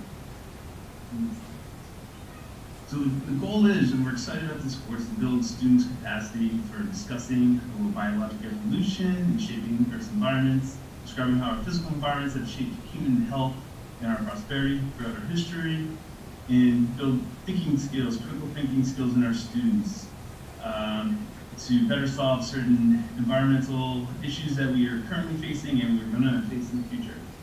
And the last slide is interesting because this is from UCONN's ECE website, and they actually have Branchville High School on their page. It was very, very interesting and kind of science. So thank you very much. Great. All right. I'm going to share here. All right, I'm not sure, does anybody from the board have a question for the group about any of the courses? Any questions? Ms. Mahota? Thank you. These look amazing. I'm a freshman, so I know even last year when we had to enroll, I think they all got their first choices. So I think this is an enormous job you did, and it's great that you offer so many electives for our kids to take. So thank you to all of you. I have a really quick question. I was reading that a legislative act came out. It's called the Public Act 1912, and an act that said that we need to add African American and Puerto Rican or Latin studies to the required program beginning the next year. Now, I'm sorry, this is an off-the-ball question because I'm a freshman, so I'm not sure. Do we already offer that? Is it already enrolled in one of our classes? I'm not sure. I just thought I should ask. Dr. Villanueva, do you want to speak to that? I'm going to be perfectly honest with you. We can't hear anything on our end. And you waited for 2 hours in before you asked that.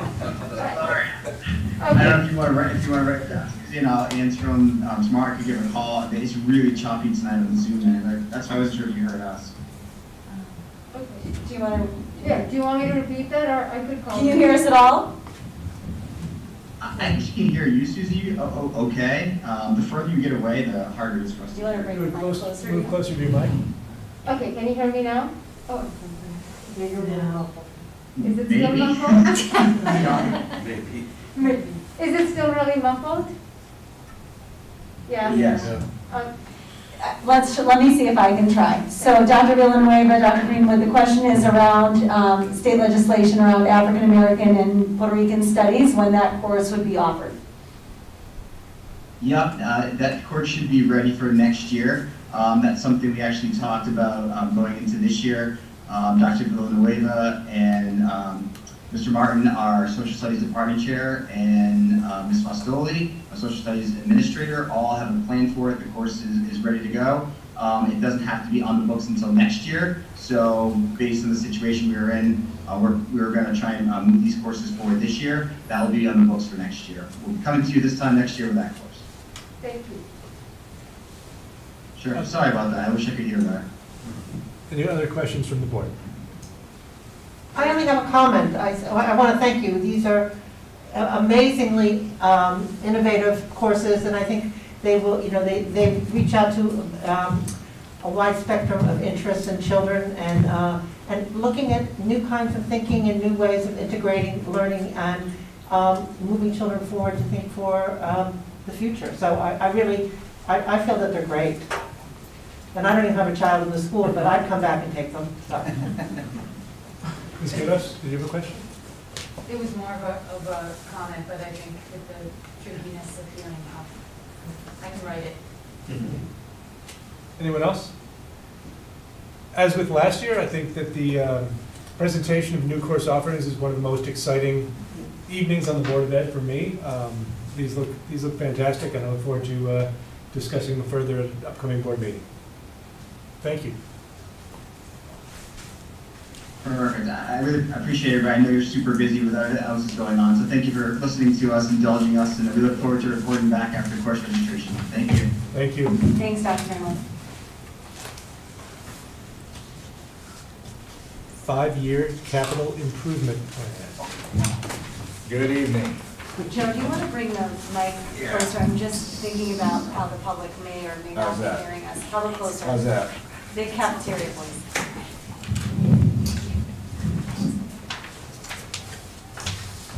So it seems like just the other day that we were talking about 5-year capital with all the COVID this summer. Important to note that some of the projects that were approved through the boards for this year have been deferred basically because our summer was just so occupied with all the COVID, all the mitigation work that we needed to do to get things ready for the August start. So those will be done by this coming summer. So that's kind of the thought process that went into the sequencing of the projects. I didn't want to put too many of the projects on there because we had some that were on the back burner, and I wanted to get as much on here that I knew that we could accomplish over the next year. So the first one is Scotland Elementary School is the final phase of the asbestos abatement. We've been very successful over the years to keep the momentum going on that project. We have a small section left in the front of the building that needs to get done, and that has been estimated at $66,400, which also includes all of the air monitoring and all the reporting. The second one is Branchville, again continuing the momentum that we had this past summer. Again, we're looking at phase 2, which is focused mainly on the hallways down the kindergarten end and towards the back of the building. That came in at an estimate of $91,400. Again, includes all the testing, all the retiling, and all the filings with the state. Next up, we have an energy savings program. The LED lighting for Scotland is coming in at $377,400. That also carries a incentive from Eversource of $28,000. It involves replacing 837 fixtures, and it will mirror basically the LED lighting that we've completed at both Branchville and Ridgeberry the past 2 years. Farmingville is our next up well school, the sister school to Branchville. Again, it falls in the same category as Branchville did this year, where the DPH, the Department of Public Health, is condemning basically a lot of these hydro tanks that have been in the ground for 40 plus years. So it's a project very similar in scope to what we did at Branchville, and it comes in at the same price at $97,000. And that includes all the tank, all the infrastructure, all the wiring permits and filings. The next one up is East Ridge Middle School. It's a building improvement project. The scope of the project is to replace the existing Leviton stage and house lighting. Basically put a system in that we did at the high school a few years ago. And again, that will also set us up to incorporate LED lighting going forward on the stage as well as in-house lighting. So it's a 2-year project. The first year is coming in at an estimate of $218,000. The total cost for both years would be $410,000. Veterans Park is the next one up, and again, that's finishing up the student and staff bathrooms. We were able to get one set on the secondary side done of 2 student bathrooms and 2 faculty bathrooms. This would close out that project at $50,000 to do the primary wing, student and staff bathrooms. The next one up, CIP 3A, is for an engineering study to look at the high school main gym and auxiliary gym. And basically, this came onto the capital plan as a solution, but now we need to do, after I brought in the contractors, we decided it would be more prudent and efficient to do an engineering study and get that all, to figure out the best way that we could add air conditioning and proper ventilation to both of those spaces. So year one, we would look at a placeholder of $35,000 to have a mechanical engineering firm come in, look at the roof structure loads, look at the space, the heat loads, and calculate what would be our best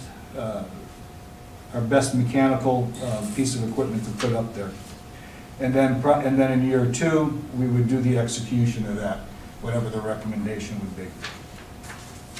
And with that, I'll turn it over to Dave Modulewski and Dave Moran, who can walk you through the next one, CIP 4, which is the technology infrastructure upgrades. Good evening, everyone. Dave Modulewski. I'll take you through the 3 scopes of the infrastructure upgrade. First portion is replacing aging wireless infrastructure.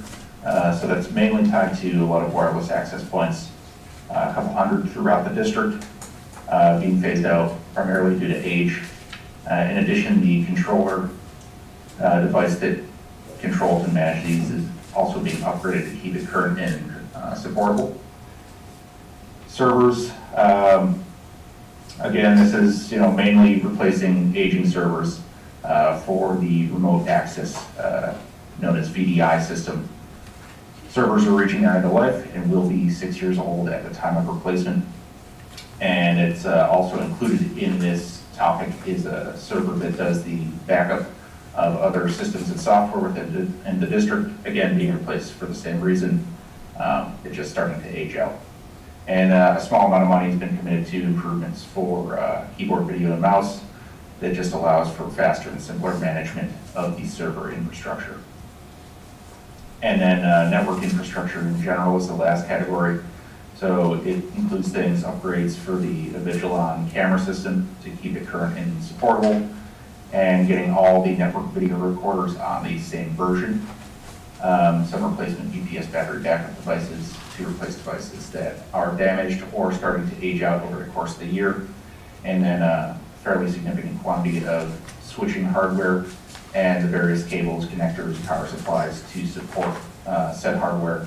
Phasing out for this year primarily very old equipment in middle schools.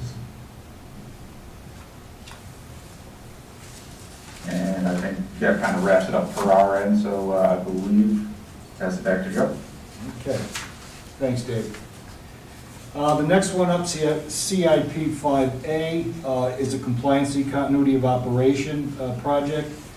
It is the replacement of the 2 transfer switches, the automatic transfer switches for the 2 high school generators. And they were installed back in 2002 with the new addition. And over the years, there's been some corrosion on some of the integral parts of the equipment. We just had them serviced and inspected this past summer. The recommendation was to move forward with replacing those with stainless steel backboards and enclosures and different type of switching mechanism in there that would stand up to the environment that it's in. 5B, another compliance and continuity of operation project.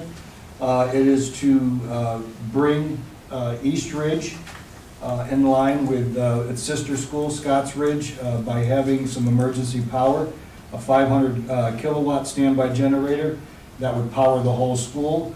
It would take care of all the life safety devices, as well as allow East Ridge to become a disaster recovery site for the district's technology infrastructure.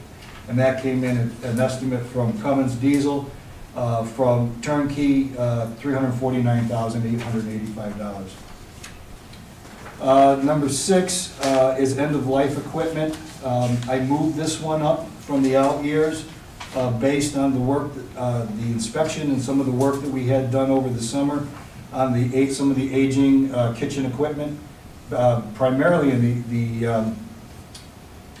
elementary schools that have some 40, 50-year-old equipment. We've seen kind of an increase in a lot of the equipment failures, as well as some surmounting repair costs. So I did move this up on the CIP, the 5-year plan, for year 1 to start replacing some of this equipment at $58,119 for year 1. Number 6, again, was one of the projects that the town had deferred from this year's capital. It's the continuation of the custodial equipment replacement program that we started a few years ago. And it's at $97,500 being allocation per school for the purchase of auto scrubbers, burnishers, and we also now are starting to age out a lot of our snow blowers. So we would look at replacing a number of those. And that's all I have. Any questions? Questions? Sir. On the network infrastructure replacement, I'm looking at last year's presentation, and we had $431,901, and now another $500,000 for this coming year. What's the difference between the two? What's changed? So I think I'll kind of start with that, and Dave, feel free to chime in if I'm missing any interesting detail. As I understand, last year's primary driver, again with this year, is switching and routing infrastructure, so that's the actual pieces of equipment that move the data around the network. Last year's budget that we discussed in April and May was primarily focused on the network switches at the high school. And Dave, do you know if any other buildings were included in that? I believe it was primarily the high school. Yeah, it was primarily the high school for the first year or two. And then I believe we sort of moved things around a little bit because you have the Puerto Avenue location that's kind of encompassed in this. We're going to backfill that a little bit. And then this year also includes not just the middle schools, but there'll be a little bit of overflow into the elementaries. It is the third, I believe, of a 4-year project. So next year would be the complete, which would be just the elementaries at that point. And so next year will be a considerable less amount of switches. And then after that, that is the complete phase of the entire project.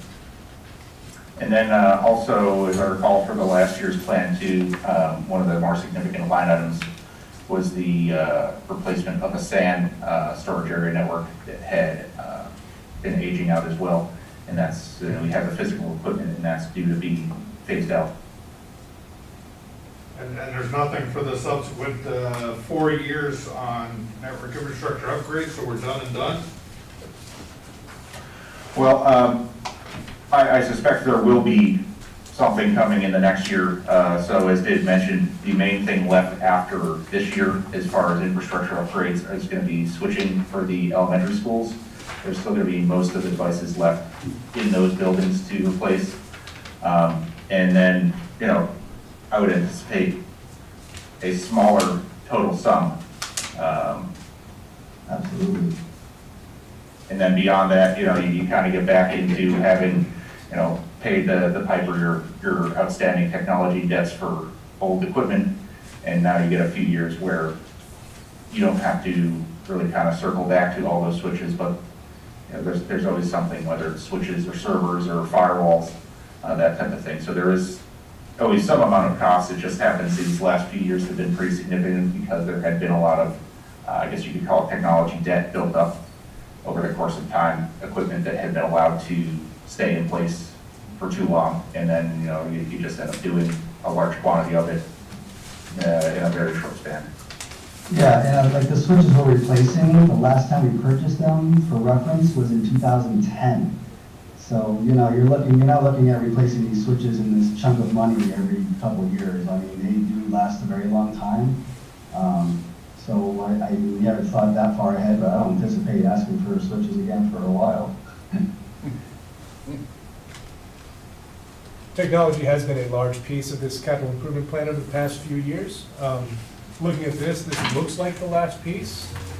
If there is another piece that we should expect the year after that or the year after that, I'd like to see it on this, because I don't see anything going forward for technology. Well, we had a discussion when we're putting this together. We purposely left those with the acquisition of a new tech director at some point. That'd be a new set of eyes on it. So we didn't just want to put placeholders in there.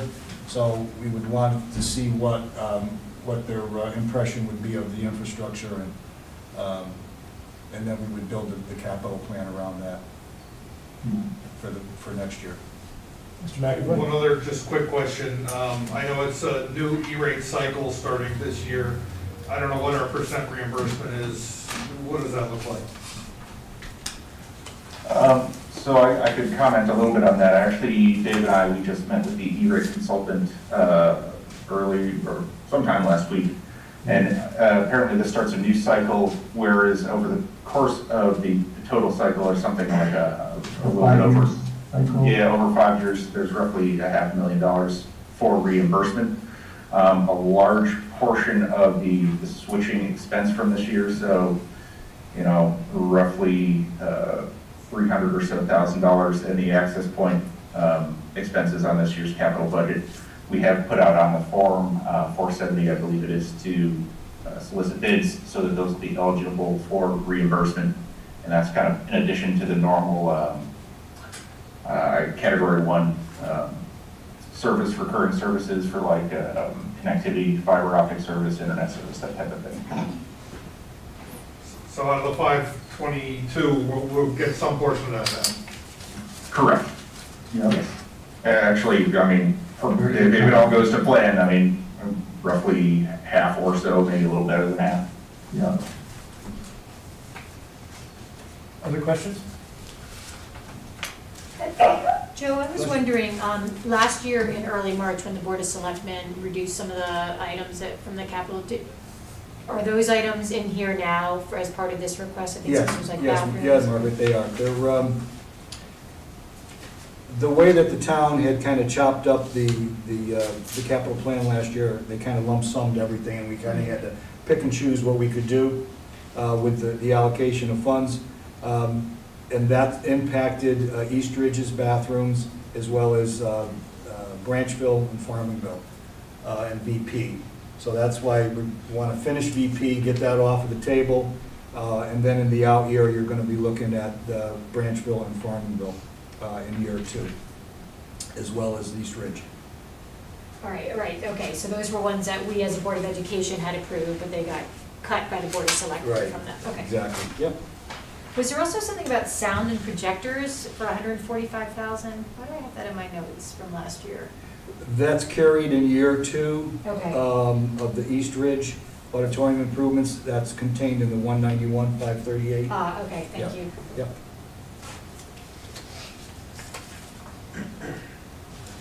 Another area that had large expenditures over the past few years was security. I don't see any new security spend anticipated.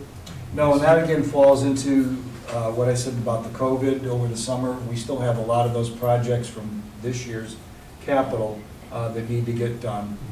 So those focused on for this coming summer, which pushed back the high school vestibule. But as far as cameras and everything, we're in good shape with the cameras and the numbers of cameras that we have, and where we are as far as our alert system. But as we get into the outer years, you're going to start to see that come back in. As some of that stuff ages out and we need to do more additions onto our systems. So for right now, we're in good shape there. Anyone else?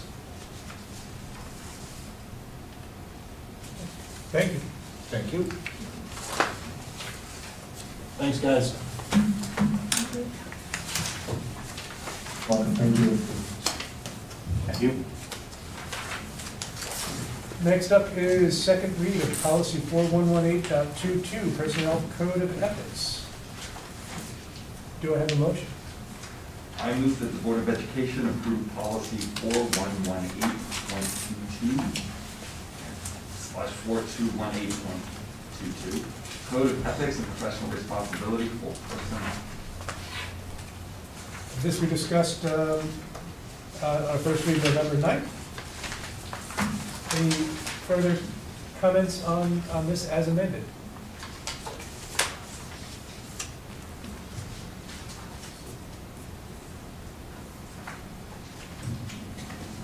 Okay, shall we have a vote?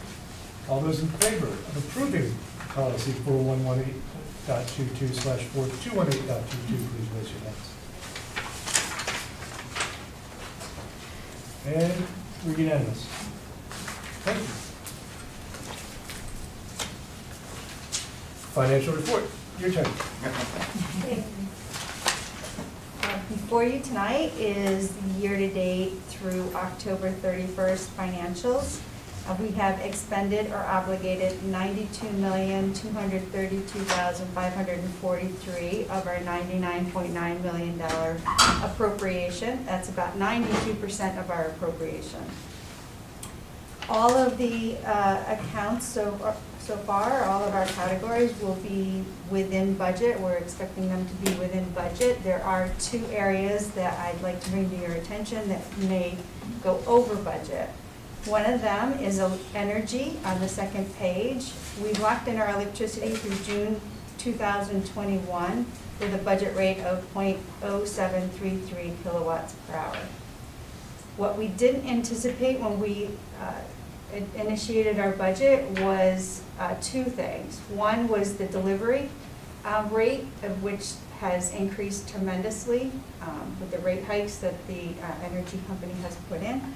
And the other is that we have been running our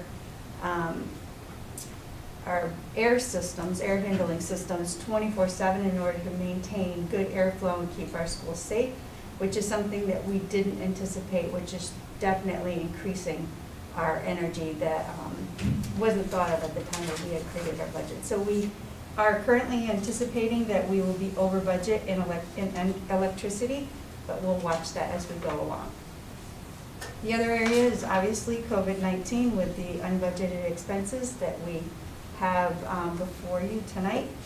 And as I go through each one of these every month, I try to make my presentation of my COVID expenses a little more understanding and try to take into consideration any concerns that anyone may have, and to try to make it so that it's easily understandable. So you can see that it's changed a little bit. For the financials, if you look at the projection rate, the projection sheet that I have, which is your second page, you'll see the very last line, COVID-19. That is what is currently in our budget that is uncovered by any other expense or revenue coming in at this time. This is a net number based on some activity that we have received, such as items that have been moved out for grant coverage or reimbursements that we have received, which we've had one of them. I'll go into that a little bit more when we get into the COVID expenses, but I just wanted to show you that the financials matches the projection, and the other detail will be on the financial or the COVID memo that follows this. Questions on the October financial report? On the new BES Gift ahead, I didn't ask for a motion. Do we have a motion? So I move that we accept the financial report ending October 31st, 2020. All those in favor? Unanimous, thank you. Jonathan, if I could just add also that there was a couple of transfers that I wanted to bring to everyone's attention.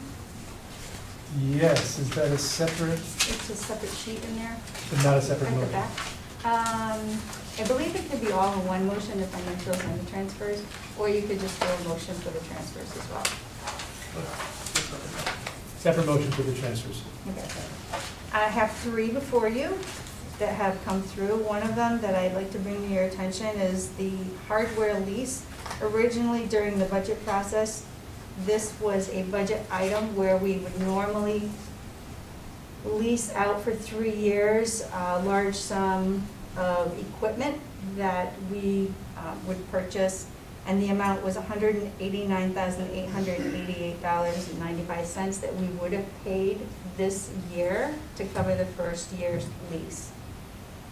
Since we did not go through with that lease, our need for Chromebooks for a 1-to-1, which was the main part of the lease, needed to happen a lot quicker than what we anticipated on the lease. And when we closed our buildings in March, we needed to get the students outfitted right away. We were a little concerned that we weren't going to be able to get a hold of Chromebooks, as many other districts were flooding the vendors to try to get as many Chromebooks as they can for their students for distance learning.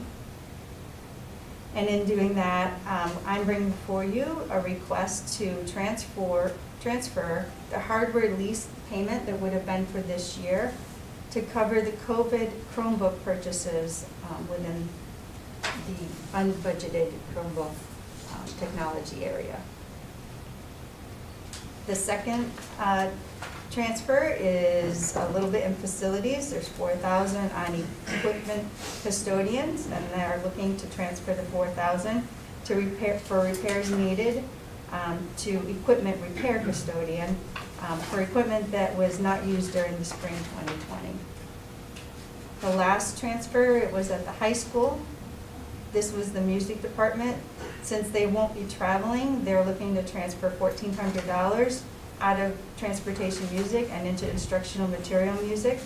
And what they're looking to do is they're looking to cover an expense so that they can record the performances as opposed to traveling to present the performances. Any questions on the transfers?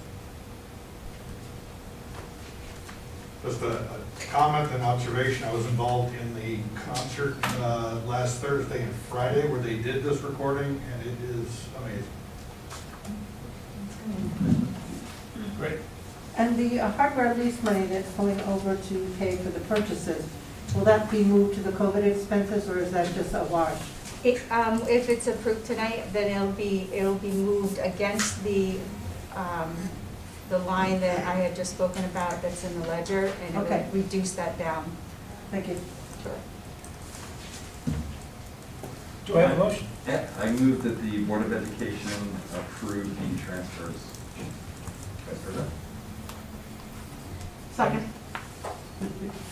All those in favor? That's all of us. Thank you.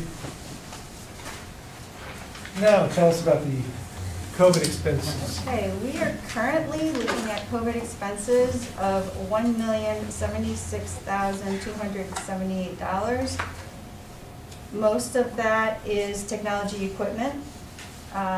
Second in line with the expense is supplies, and then PPE supplies follows that.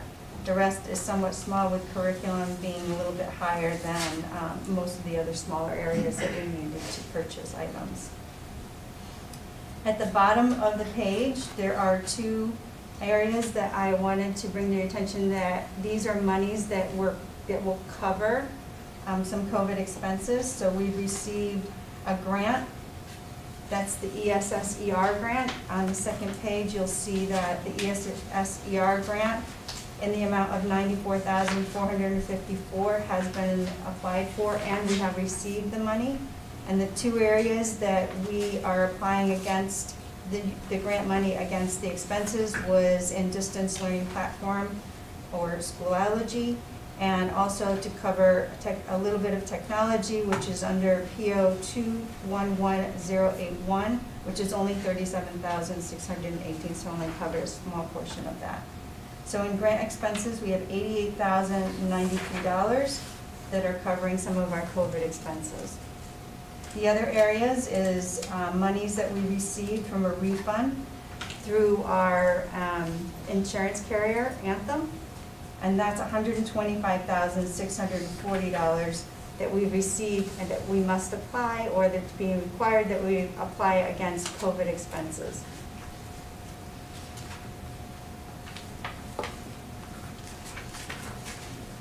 The other grant that we've applied for, but we have not received the money yet, was the COVID Relief Funds, or CRF. And at this grant, we have $118,722 that we've been approved, and we're waiting for the funds to come through. Those are the three areas that we'll be applying those. As of right now, they're part of the full total overall expense because we haven't received the funds yet.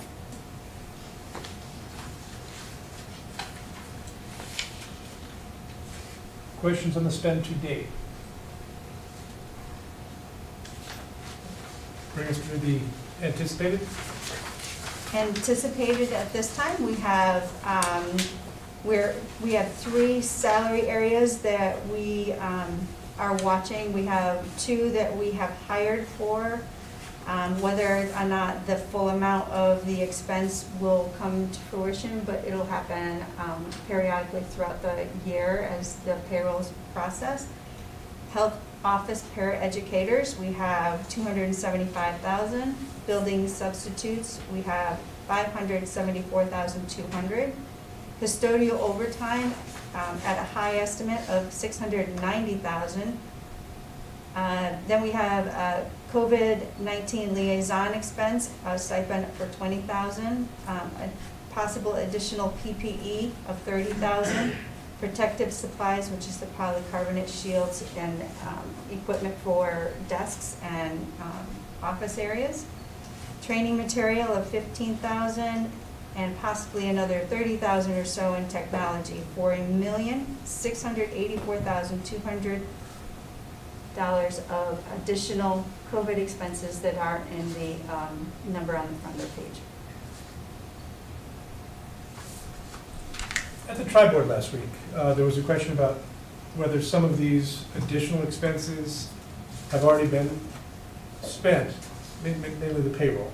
Yes. And is there a way to, in the monthly reports going forward, to pull some of the anticipated, out of anticipated and move it into actuals?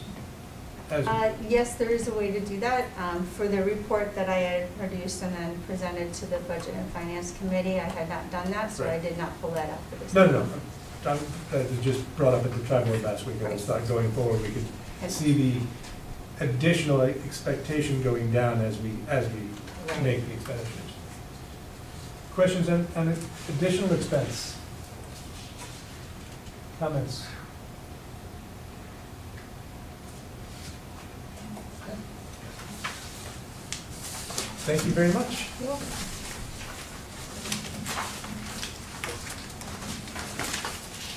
Moving on, items of information, staffing report. Karen? Is Karen Here for Hi. Hello, good evening. So every month you will see a listing of all the returns or resignations that we've received during the past month and any employees that we've hired since that time.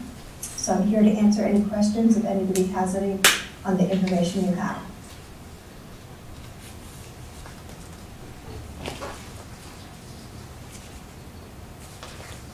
Questions on the staffing report, or should we move on to the enrollment update? Okay. So each month you will see the changes that we've received to our enrollment from the previous month. So last month I reported that our enrollment stayed the same, although there were slight variations among schools.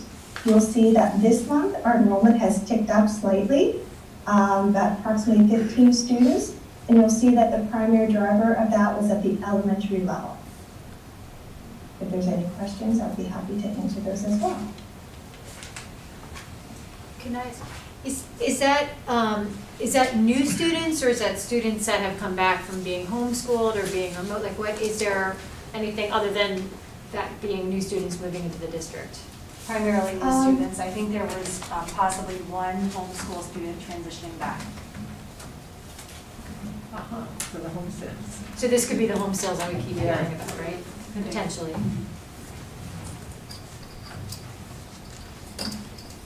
Anything else? Thank you. Okay, you're welcome. Correspondence to the board. Do we have public comment? We do. Blair Crowley, 39 Wild Turkey Court, had 2 questions. Can athletes cohort C still play sports when applicable? And the second question is, will the high school continue to be on a block schedule next year? And then our second public comment is from Jennifer Karen, 6 Old West Mountain Road. While I understand that you cannot definitively say that there is transmission in school, according to your tracker, there have been 24 cases of COVID in the school system that have required quarantine. 12 cases have not had contact in the school, according to the tracker, end quotes. Of those quarantined, there have been 4 cases of possible transmission. While I agree that the risk to an individual child or teacher is very low, if we use our Richfield numbers, 16% of the in-school cases have had at least 1 additional infection. How do you see that impacting schools as infection rates ramp up after Thanksgiving and with college students coming home? That's it. And for correspondence report? I can do Thank you. So we have received 2 emails since our last regular Board of Education meeting, and both provided feedback on healthy start times as we do transition to full-time remote learning. Thank you. Do I have a motion to adjourn? Ms. Holtz, a second. Mr. Schoberg, all in favor? Thank you all.